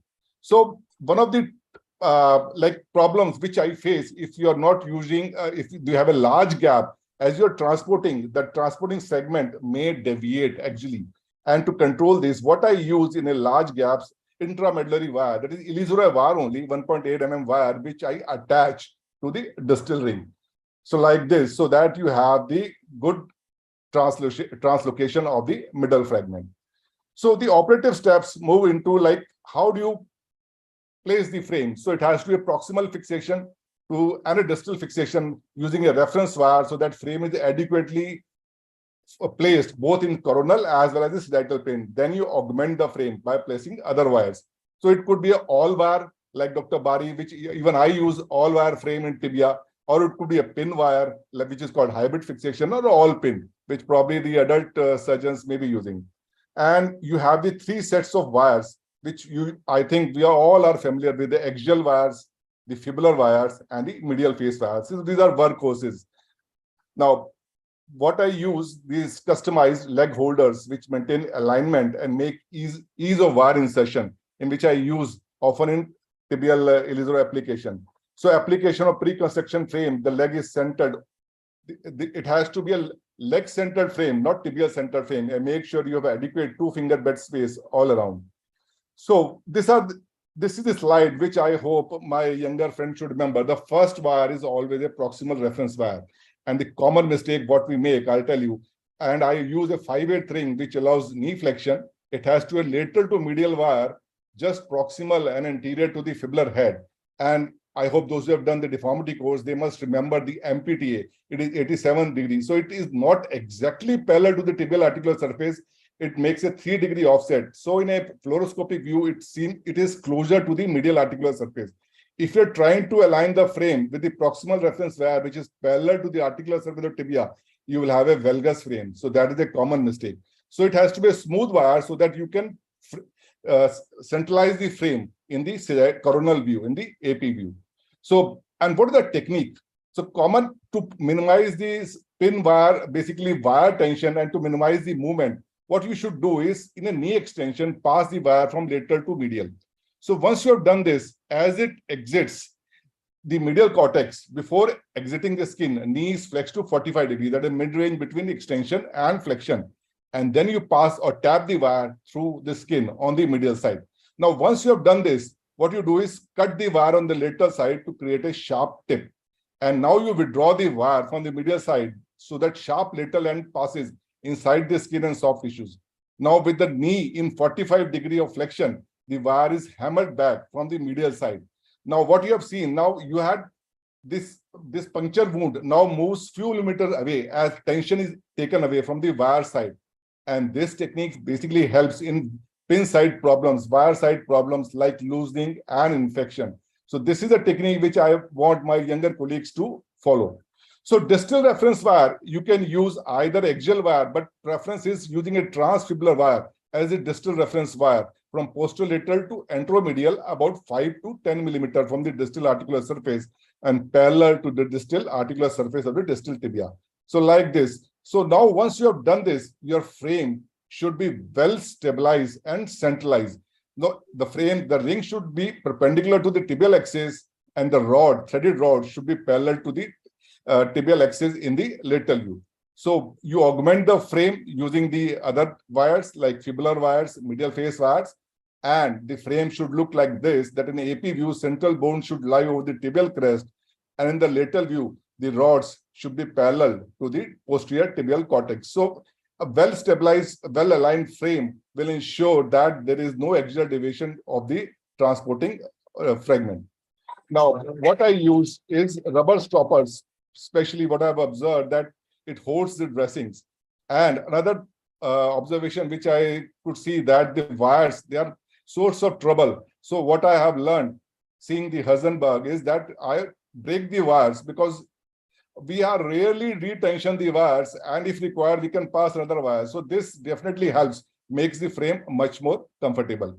Now, regarding the giggly sauce corticotomy or low energy osteotomy, which I have just discussed, it's like my favorite, which I have learned from Dr. Katani, and he has been doing it regularly, under whom I did my fellowship. So it is done either in the preferably in the proximal tibia, outside the zone of pathology, and it eliminates the possibility of incomplete osteotomy. It's a little difficult. It has a learning curve, but has distinct advantages.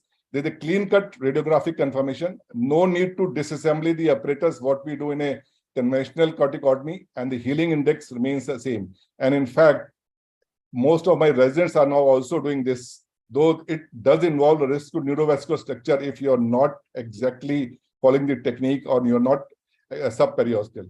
So you follow the principles of distraction osteogenesis, that is rate and rhythm.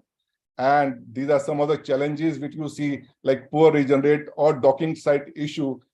Though books say that 50% chances of non-union rate, soft tissue invagination, and this picture taken from this article, they propose a transverse incision to remove the interposed tissue, freshen the ends. But what I have observed, that at the docking site, I continue the compression till there's a deflection of 1 to 2 millimeter of the wires, and at times this causes pain. So I rarely see the non-union at the docking site using this technique. So I'll show you the couple of cases, examples to highlight the technique which I have just shown you. So this 23-year-old male actually had a closed fracture and interlocking nail outside, which got infected. So he came to me with this. The nail was removed earlier, and this was the about 8 centimeter bone was dissected. And then we used the technique of bifocal bone distraction. And this is the, you can see the corticotomy using giggling saw and over the intramedullary wire.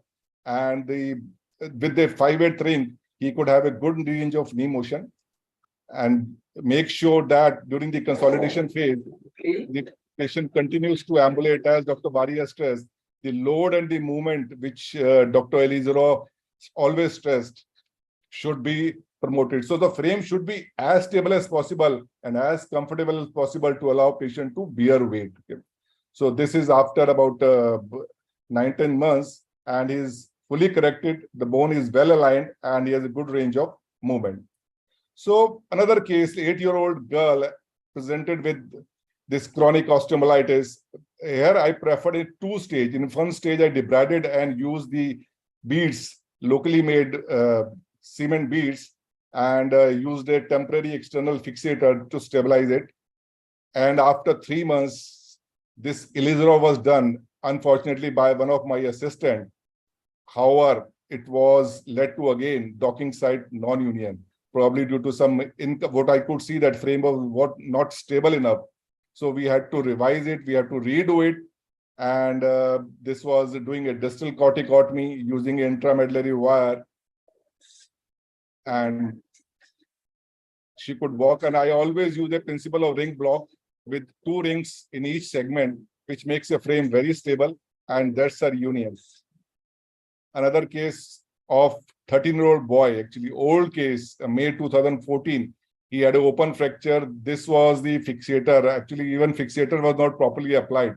One could see that it's not following the principles of stability. And as expected, it led to non-union infection, and there was bone loss. So he presented like this, and he had this Ilizarov done outside in December 2014, somewhere else, which again had the problem of like non-union. So he came to me in September 2015, and just to showing his face that he was anxious, depressed. Then you have all the problems like non-union, shortening, scarring. So this again, using the principles of bone transport, this is during the distraction phase, and this is during the consolidation phase. I make sure that patient continues to walk during these frame application. And that's with the frame, he has been walking. And that's after almost like year. He has a good range of motion and almost like a normal mechanical axis. So probably the last case, this 13-year-old boy again had an open fracture, a fixator given, and presented with this non-union.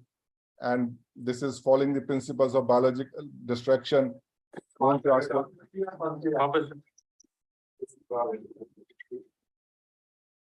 So he had a good union with almost complete range of knee and the ankle motion, as you can see.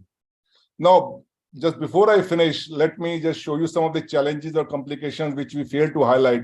We usually see a transient knee flexion contracture if we have a large proximal gap and we are doing proximal to distal transfer, and equinovarus foot contracture when we are doing distal to proximal transfer. As this picture will show, as you are doing distal to proximal transfer, the origin of tibialis posterior moves proximally.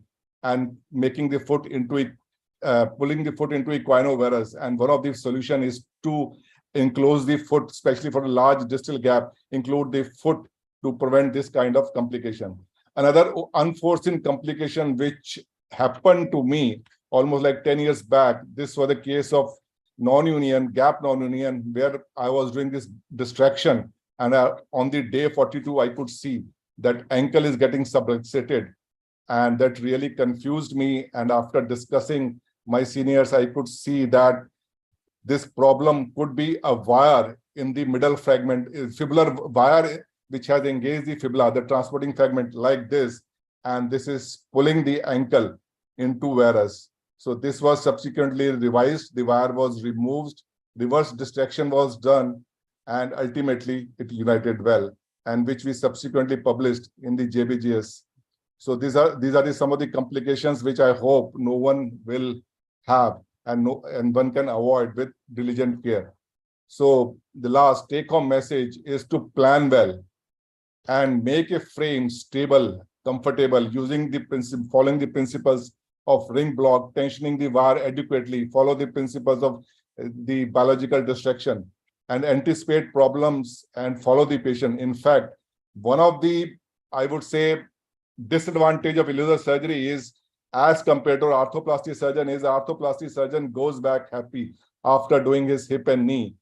But with Ilizarov, it's actually, once you have done with the surgery, you have to follow the patient till it is adequately united. And even after that, you have to follow on a day-to-day basis.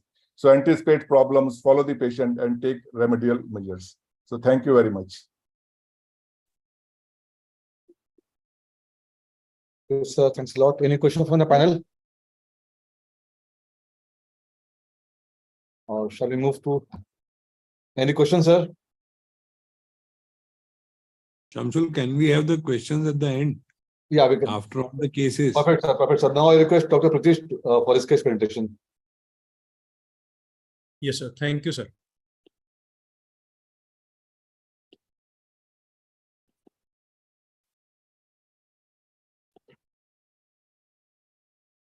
Is it visible, sir? Yes, now it is visible. Please go full screen. Yeah. Yes, yes. Thank you, sir. Thank you, Vikas, sir. Thank you, Dr. Bari, sir, and Manish, sir, for an elaborative talk. I will keep my presentation very short. I will present only a single case, and with the theme that host biology is also important, as well as local biology is also important for healing of infected non-unions. Also, we do many cases, but I'll focus on these two aspects: host biology and local biology. So I'll be presenting a case of 20-year-old male. He was a heavy smoker. He was addicted to many substances like opium, extra, and he had poor general nutrition. And he sustained a grade 1 open distal tibia fracture, and which was operated primarily by any surgeon with open reduction, plating, and bone grafting also, with a good intention. But the wound did not behave in a desirable way, and wound issues persisted. It got converted to a discharging sinus, and subsequently there was failure of the implant, and more symptoms started appearing at the local fracture site. So when the patient presented to me, and I extracted the implant, and negative pressure wound therapy was started for the wound. But since the general nutrition and host physiology, they were compromised, the patient was also cachectic. He was on and off doing these addictions also. So there was flare of pus also, despite the best of treatment and despite best of my debridement. So again, I took him for OT, and I found that there is circumferential degloving of tissues in the distal tibia. And later on, I put him, I kept the wound open and applied some corrugated rubber drains for dependent drainage, did dressings, and then shifted him to negative pressure wound therapy. Now the wound behaved slightly in a desirable way, and the wound started shrinking. So in the end, the wound shrank gradually, although there were some soft tissue issues, and sinus also, it healed gradually. After healing of sinus and after healing of wound, I took him for Ilizarov ring fixator. I operated him with local repeat debridement, acute docking at the fracture site, and and proximal corticotomy to equalize the limb length. And it behaved in a nice way. And after 7 months, since there was local biology was also disturbed, there was circumferential degloving, and patient was also having some poor nutrition with substance abuse and the smoking also. So there was some delay in the union, but end of 7 months, I could achieve union. There was a cross union. It was a cross union between tibia and fibula, and limb length was equal. There was no symptoms at ankle, and patient started walking on the PTB brace. The corticotomy also through good reason rate. Also, there although there was some angulation, probably there was some instability at proximal ring, which a similar case, a elderly female with diabetes. Someone operated for a undisplaced fracture of tibia, and it did not behave in a nice way. There was wound dehiscence, the implant was exposed, and there were multiple sinuses also. So I operated him with Ilizarov ring fixator, thorough debridement, lavage of the intermedullary canal, and software guided realignment. And in the end, it healed. So I wish, using these two cases, I wish to stress that host physiology and local biology, they are also key factor in treatment. Yes, debridement, stability, ring fixation. So they are already integral part of treatment, but these things also play vital role. Patient, we must care for nutrition of the patient and local biology, and ensure that there is no addiction to the patient, smoking and any other substance abuse. Thank you.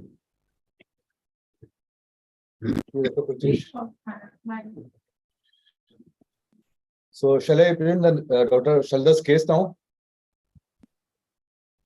Agree.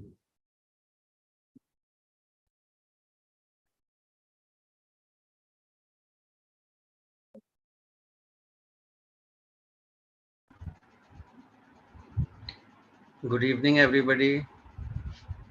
Hello, I am audible. Dr. Shamsul, I am audible.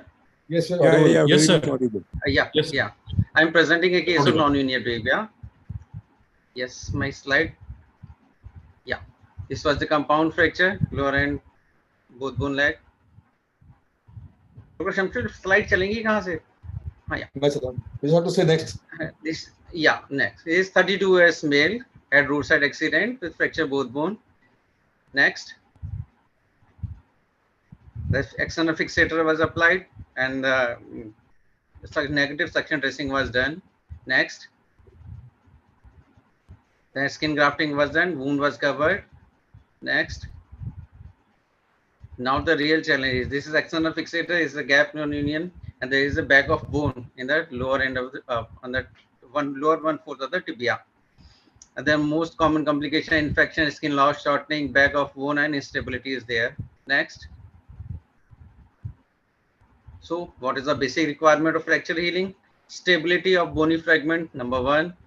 Number 2, optimally preserve blood supply. Number 3, biological or hormonal stimuli in order to unite. This is very important, and corticotomy does this.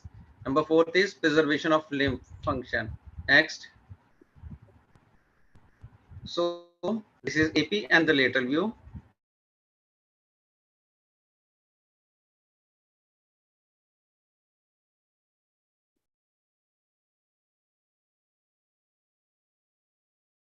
So Chandra, are you connected?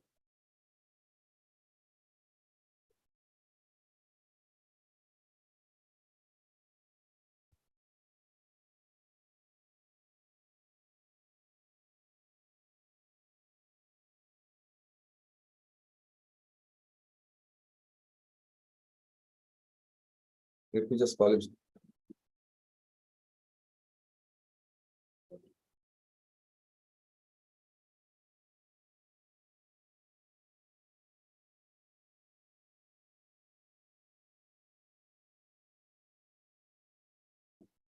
He's just coming back.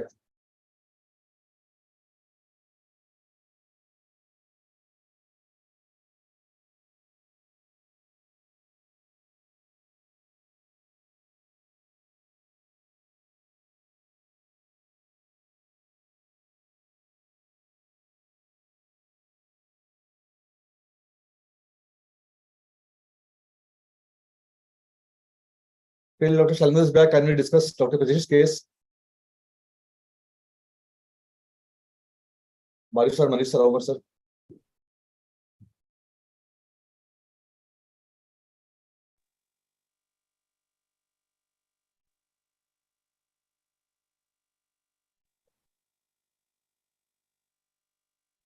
Do we have any questions on Dr. Pritish's case, sir? Pritish, no question. It's very good. Yes. No question. Very good. Nicely presented. Thank you, sir. Exactly. Time constraints. Hello. Yeah, Dr. Shalendra is back. I'll just sharing again your case. Hello, Dr. Shamsul. Yes, sir. Hiya.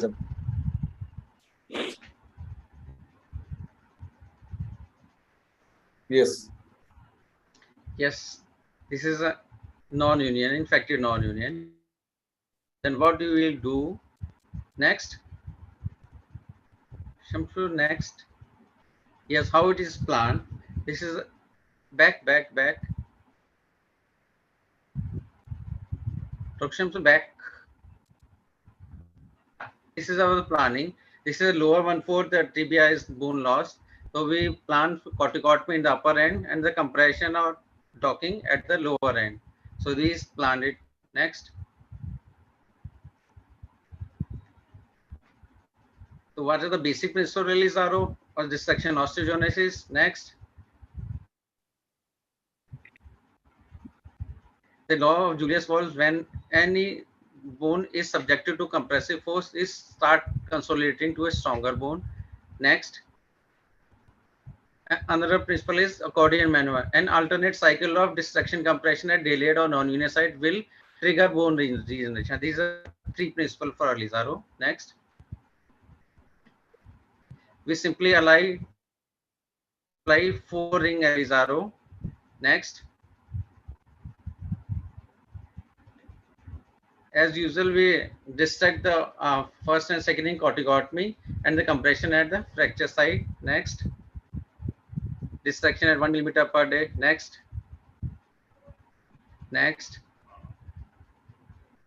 This is post-op X-ray. The corticotomy is done at the upper part and there is decreasing the gap in the lower part. Next. This is dissection of the corticotomy. Next. This is dissection and there is no gap between the bone ends. The bone ends is approximated, but there is no sign of union at the docking site. Next. So what to do? Third method is accordion method. We compress on the docking side, then we dissect at the compression at the lower end fracture ends. Then start the process of callus formation. Next. This is the callus is formed. The Ilizarov was removed and protected in the plaster cast. This fracture union was achieved. Next. This is complete union is achieved. Next. This, from here to the union site. This is the magic of Ilizarov. The simple principle of compression and dissection at the non-union site will trigger the union. So the beautiful results. Next. This is clinical result. Next. Clinical full function of ankle joint. Next. This is pre-op, then after the finishing of the result. Such a simply done technique of Ilizarov. Next. The Ilizarov provide relative stability with minimum damage to the soft tissue and disturbance with the blood supply of the bone. Next. It is very simple, easy and minimally invasive stabilization of the bone. Next. When all else fail, think of Ilizarov external fixator. Next. All complicated cases are very well treated by simple Ilizarov, 4-ring Ilizarov, 5-ring Ilizarov. Next. This is salute to the Ilizarov. Such a difficult deformity is corrected very well. Next. Thank you. One more case. Dr. Shamsul, next case.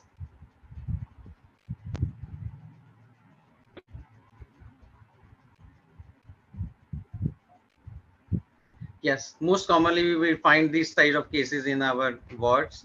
The one side amputation was done and the fixator was applied on the next side.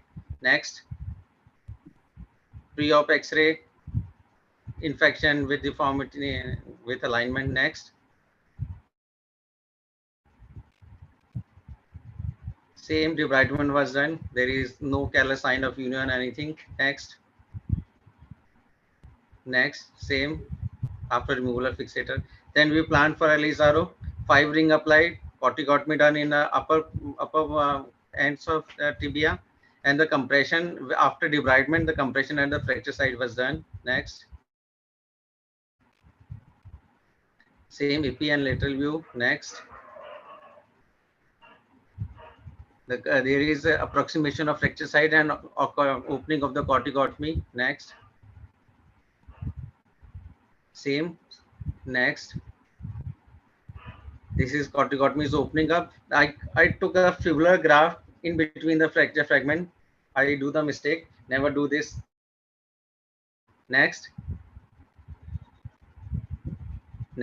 corticotomy is opening up. Fracture is, this is corticotomy is opening up, but there is no sign of union at the fracture site.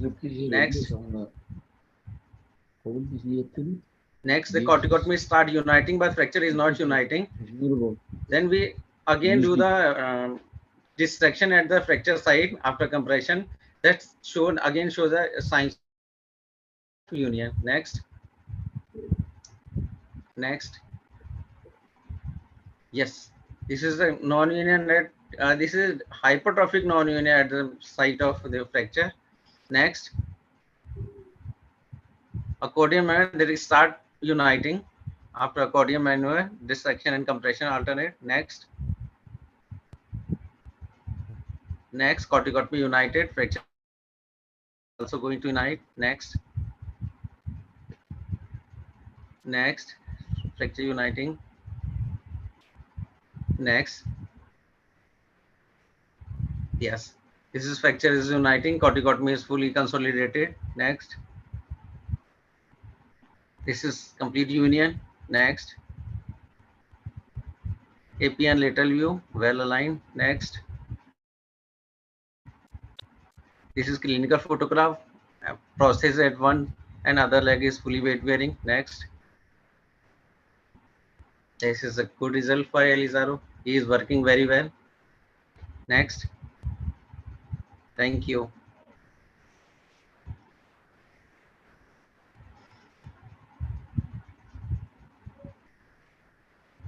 Thank you, Dr. Shailendra. Any questions regarding this case? No.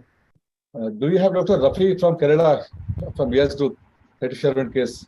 Dr. Rafi, are you there? No. Yes.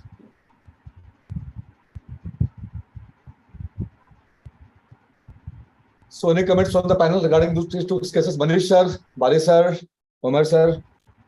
I want to pass one comment, observation only. Yeah. Regarding the Dr. Shailendra's case.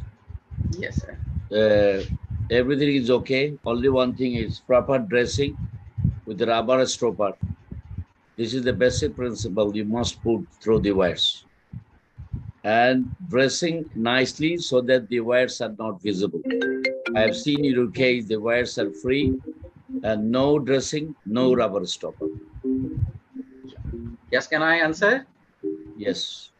Sir, initial for 5 or 7 days, this dressing is done. After that, there is no need of dressing. Patient go to the washroom No. Basic principle, Elizarov principle, you must put the rubber stopper. Rubber stopper has got the 3 functions. Your all wires are visible. It looks ugly because you're not maintaining the proper way. This is the basic principle. Your wire should not be visible. This is number 1. Number 2, whenever doing proper dressing, it looks nice. When the Russians, they see like this, what you are doing, they're telling all the time like this. So, you cannot pick none it of open. the wire is infected. None of the wire is infected. No, this is wires are open. It looks ugly when patient walks with these wires. It is the other people, whenever it looks, it looks ugly, and this is not advisable. Even if you read the Campbell Volume 2, you'll see the use of rubber stoppers and proper dressing. It's very nicely, it looks nice with that. If it is open, it looks ugly, too much ugly. Lots of, whenever anybody sees, look at this, oh, these are all wires are visible. Otherwise, everything is okay. Only if this is the basic, you must put the rubber stopper and proper dressing. Everything is okay. Your case is fantastically treated. Only this. Yeah. Thank you, sir. Dr. Shailendra, can I ask you a question, if you don't mind? Sir. Yes. I feel that it was not a hypertrophic non-union. The fracture type, it was not non-union. Not hypertrophic. It's a not lack of compression at the fracture site. No, you told hypertrophic. See, hypertrophic, No. It's a hypertrophic type of ends. No, it is hypo or hyper. Because hyper. I heard hyper. This end was hyper. Hyper, it is not hyper. Why it united, I'll tell you. Because you did the accordion maneuver, compression distraction, plus you did a proximal corticotomy. So basically, it was a hypertrophic non-union, which went into you increase the blood supply and the biology. That's why it united. See, why, if you would have just done a compression, it would have not unite at all. Yes, sir. But this was, if you see the X-ray, it is not hypertrophic. So I will classify. Not the hypertrophic. So at the time of compression, when I do the corticotomy start consolidating, but the fracture site was not consolidated because there is less compression. So I did full compression, then distracted. It was a good case, but why it went into union? Because you did a proximal corticotomy and which improved. Corticotomy, yes. But I think corticotomy is a stimulus for union. You avoid telling this as a hypertrophic non-union. Okay. Yeah. It looks like. No, it does not look like. But not hypertrophic. It's not hypertrophic. Correct. See, it's not hypertrophic. Not hypertrophic. Elephant foot. It's a diameter is more at the fracture side as compared to the shaft. Yeah. Okay. Chalo. But it's an excellent case. It went. See, ultimately the result what it counts. So it has given a good result. Okay. Vasu sir, Satish sir, any comments? Omer sir, any comments? Dr. Baranoko, any comments? Please unmute, sir. Omer sir, please unmute. Thank you so much. Thank you so much. No, any comment. Nice presentation. Thank you, sir. Yes, sir. So we had an excellent discussion. Jayan sir, are you there, sir?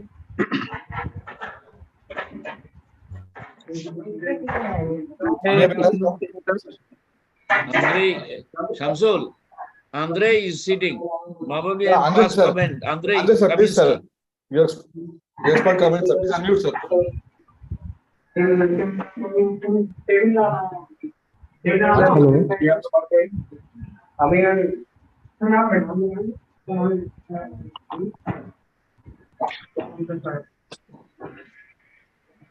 I think his presentation is very good and very interesting cases.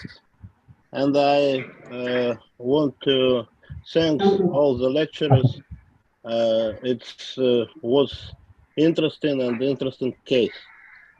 I want to say two words. In the many presentation, I see the very thin leg and big rings. And the rings is maybe very big. And by it's not so good because then the length wires more, the tight these wires is the less, and the fixation fragment and fixation these wires was not so good, and this may be problem for this. And one thing also,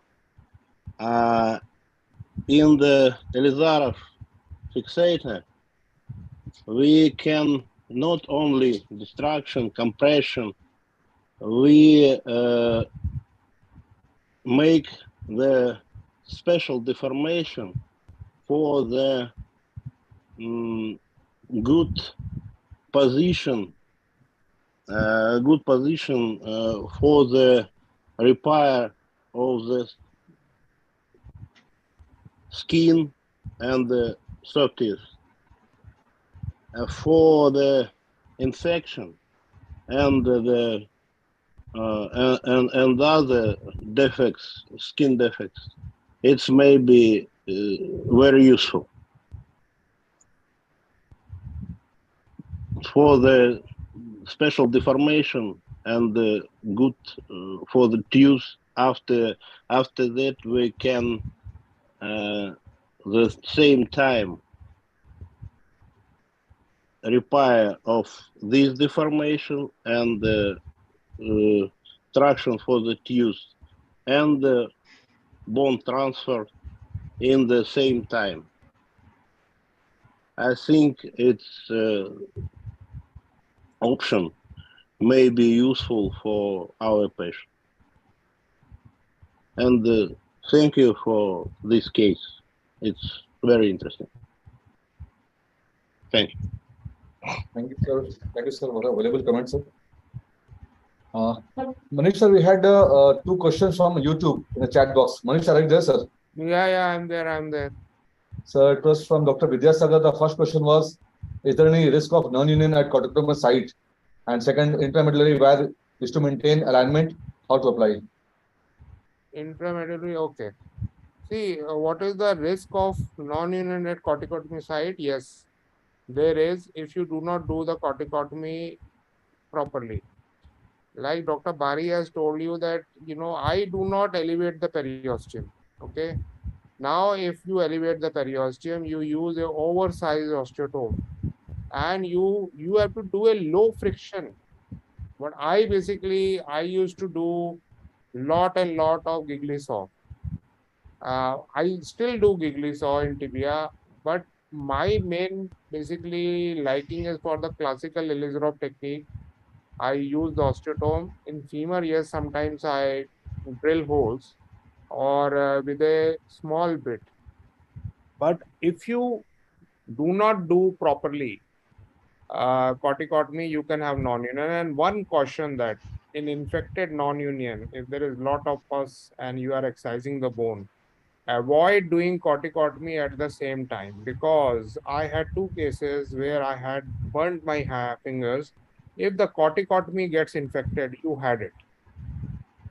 So I always, what I have made this thing that I infected non-union with pus, I excise the non-union, make the gap, put a drain, don't do corticotomy at that step. Then I go after 2 to 3 weeks and then do corticotomy and then do the transport, because I have failed miserably and really had a difficult time when the corticotomy got infected.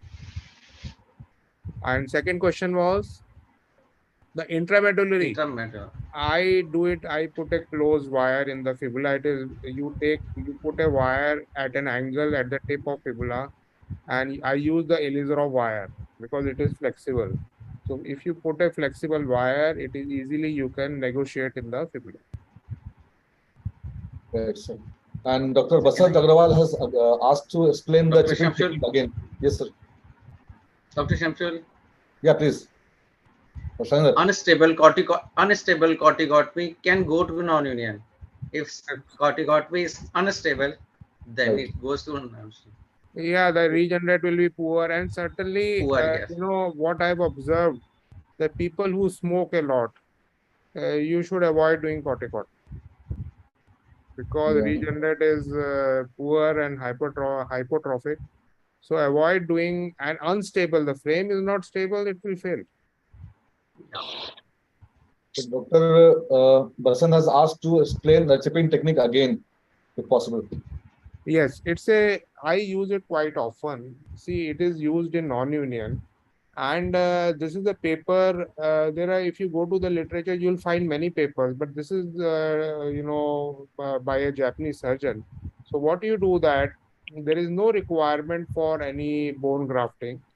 Just make a small incision, maybe a 0.5 mm incision over the non-union side. First you apply frame, stabilize it, and then if there is no deformity, first apply frame, stabilize it, and just take a 0.5 mm osteotome and just start, chipping that area. When the whole area, small chips, and you have to be very careful that you do not shatter the bone. And once you have done that, adequate chipping, just leave it. So don't give a big incision. Don't do it. Is everything is closed. This is the chipping technique, and it works. And I avoid sometimes, many times I have avoided bone grafting at that site. But this works very nicely in hypertrophic non-union. But you should avoid doing it in atrophic non. Thank you, sir. There was a case from WhatsApp from one of the young surgeons, Dr. Rafi from Kerala. I'm just sharing it. So this is a case of a 60 years old male, RTA 6 months back, initially treated with X6 with multiple VAC and SSG. 6 months back, treating with bone grafting done, went for infected non-union, plate removal and antibiotic cement inserted one by back. Now SR and CRP, WNL. How to proceed? Yes, I will comment on it. See, Dr. Rafi, you have to avoid putting this, antibiotic bone on a wire in the medullary canal.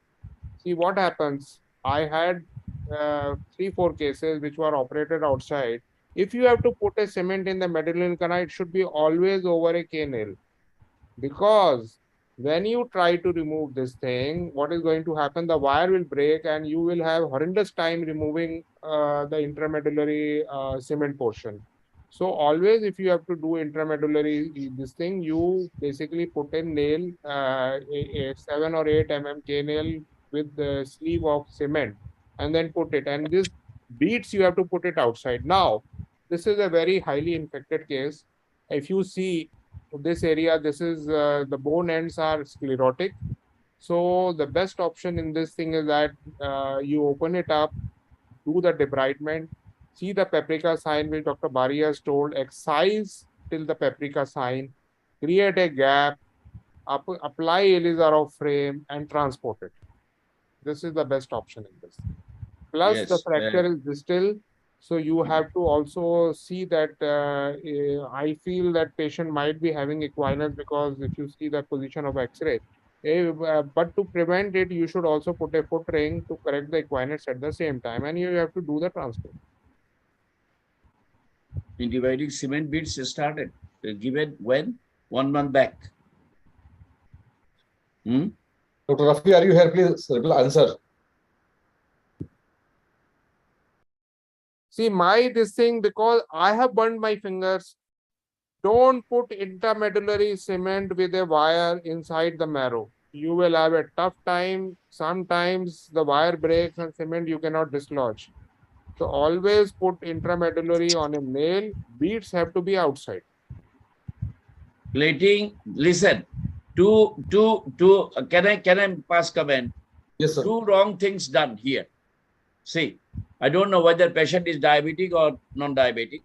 60 years old, lower 1/3 of the tibia, nutrient vessels already gone. See, bone quality is not good. Done plating, this is the lower third, not a good option. Again, then remove the plate and given the cement. This is second wrong thing done. Now, the Manish Dhawan told, just he removed, go for punctate bleeding, paprika sign, good the debridement. Your gap is 3 fingers, no problem. Go for lengthening, do corticotomy, and then lengthening bone transport, and it will help. Reverse vascularization, new vascularization you will get in the whole limb, and you will get a good union in the lower 1/3 of the tibia. So, and at the same time, I'm telling you, look at the ankle joint, osteoarthrosis of the ankle. And at the same time, you put a half ring in the calcaneum and give the distraction for 10 mm. Then you can prevent the osteoarthrosis of the ankle joint. and ankle joint is going to be damaged, you see here. And same sitting, you can correct the ankle osteoarthrosis and you can achieve the union by doing the corticotomy, removing, refreshing, everything remove and put a guide wire inside to maintain the axis. Okay? Thank you, sir. Thanks a lot, sir. Just do the debridement, apply 4 rings and corticotomy in the upper tibia. And ankle destruction. And you don't do that because your distal tibia is minimum. Your ankle joint is damaging, painful ankle. To that ASD, articulated hinge destruction by Ilizarov. Only half ring and go for destruction gradual and you will have a very good movement, circulation. And one thing, again, I can tell you, the upper tibia in the metaphyseal region, corticotomy and drilling by drill bits, 2.5. This is the Shevtsov's methods to increase circulation. And if you have distal tibia metaphyseal, you do the drilling, you can increase circulation. And I do that also. Prasad sir, any comments, sir? No. And Professor Andre sir has emphasized a very important point about the ring size, Bari sir. Ring size is a quality of vase. That is important. It was very big ring size. Your Yes. comments about that, sir, Bari sir. The points that Andre sir elaborated. G, I am telling you, most of the rings use smaller rings for more stability. We know the theory, 2 fingers. Use smaller rings for more stability. Use larger rings whenever necessary.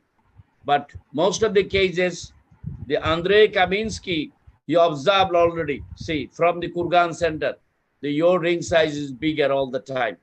As a result, you cannot get the stability. And tension of the wires is not proper in most of the cases he has observed. And they see all, these are the basic principles. You can put Ilizarov whatever you like, wires and these, but tension of the wires and size of the rings, these are the basic things. Stability is very important because Ilizarov ring and the wires, this is the flexibility. Ilizarov wires and K wires, there is a difference between Ilizarov wires and K wires. Ilizarov wires is more flexible. If you see Kurgan wires, their wires are more flexible. But we are telling all the time we are using Ilizarov wires because you are K wires. We are using K wires in not our legs, in patient's legs. That's why we are not thinking about that. The bone properties are 3: isoelastic, hydrostatic, and pneumatic. These are the 3 properties of the bones. Why they are using the wires flexible? These wires coincides with the properties of the bones. Whenever you are putting the Ilizarov wires with the biocompatible thin wires and you are giving load and motion, you are increasing circulation in the whole bones. That is the main principle. And unfortunately, most of the orthopedic surgeons, we are Ilizarov surgeons, we are doing this hybrid, using lots of pins. Pins gives rigidity, but Ilizarov has flexibility. This is the difference. So he has observed the Andrei Kaminsky that your ring size is bigger than normally. So theory is 2 fingers, okay. Sometimes whenever you think that you are getting this compartment syndrome, swelling, at that time you can use the larger rings, but not all the time. My short size is 16.5. If I use this 23 size short, how it will look? That's why he has observed. That's why. This is his message that I'm doing, and he's smiling. See. Okay. Thank you, sir. Thanks a lot for the very good interaction. Jen, sir, are you there, sir? Yes. So, sir, shall we conclude, sir? We can have a concluding remarks from your side, sir. It was a nice discussion and covered almost all the aspects of non-union with really good cases from Shailen and PRITISH. It was a learning experience for everybody, and the new the budding orthopedic surgeons would learn a lot from lecture of Manish sir. And Vikas sir also gave a real good tip of what to do and what not to do for infected non-unions. Professor Bari, as usual, is the master of the Ilizarov procedure, and his contribution was equally appreciable and worth learning. I thank everybody for their contribution and taking out time for this masterclass. Over to you, Shamsul. Thank you, sir. So thanks everybody for attending here. Thanks for all the national and international faculty. Stay tuned for next month, first Friday, 8 to 10 p.m. for another very interactive webinar. So with this, I'll be saying good night to you all. Thank you. Thanks all for coming. Thank you, sir. Bye-bye. Thank you, Shamsul. Thank you very much. See you again. Thank you, sir. Bye-bye. Okay. Can we Good night. start the live? Thank you. Thank you. До свидания. Andrei Kaminsky.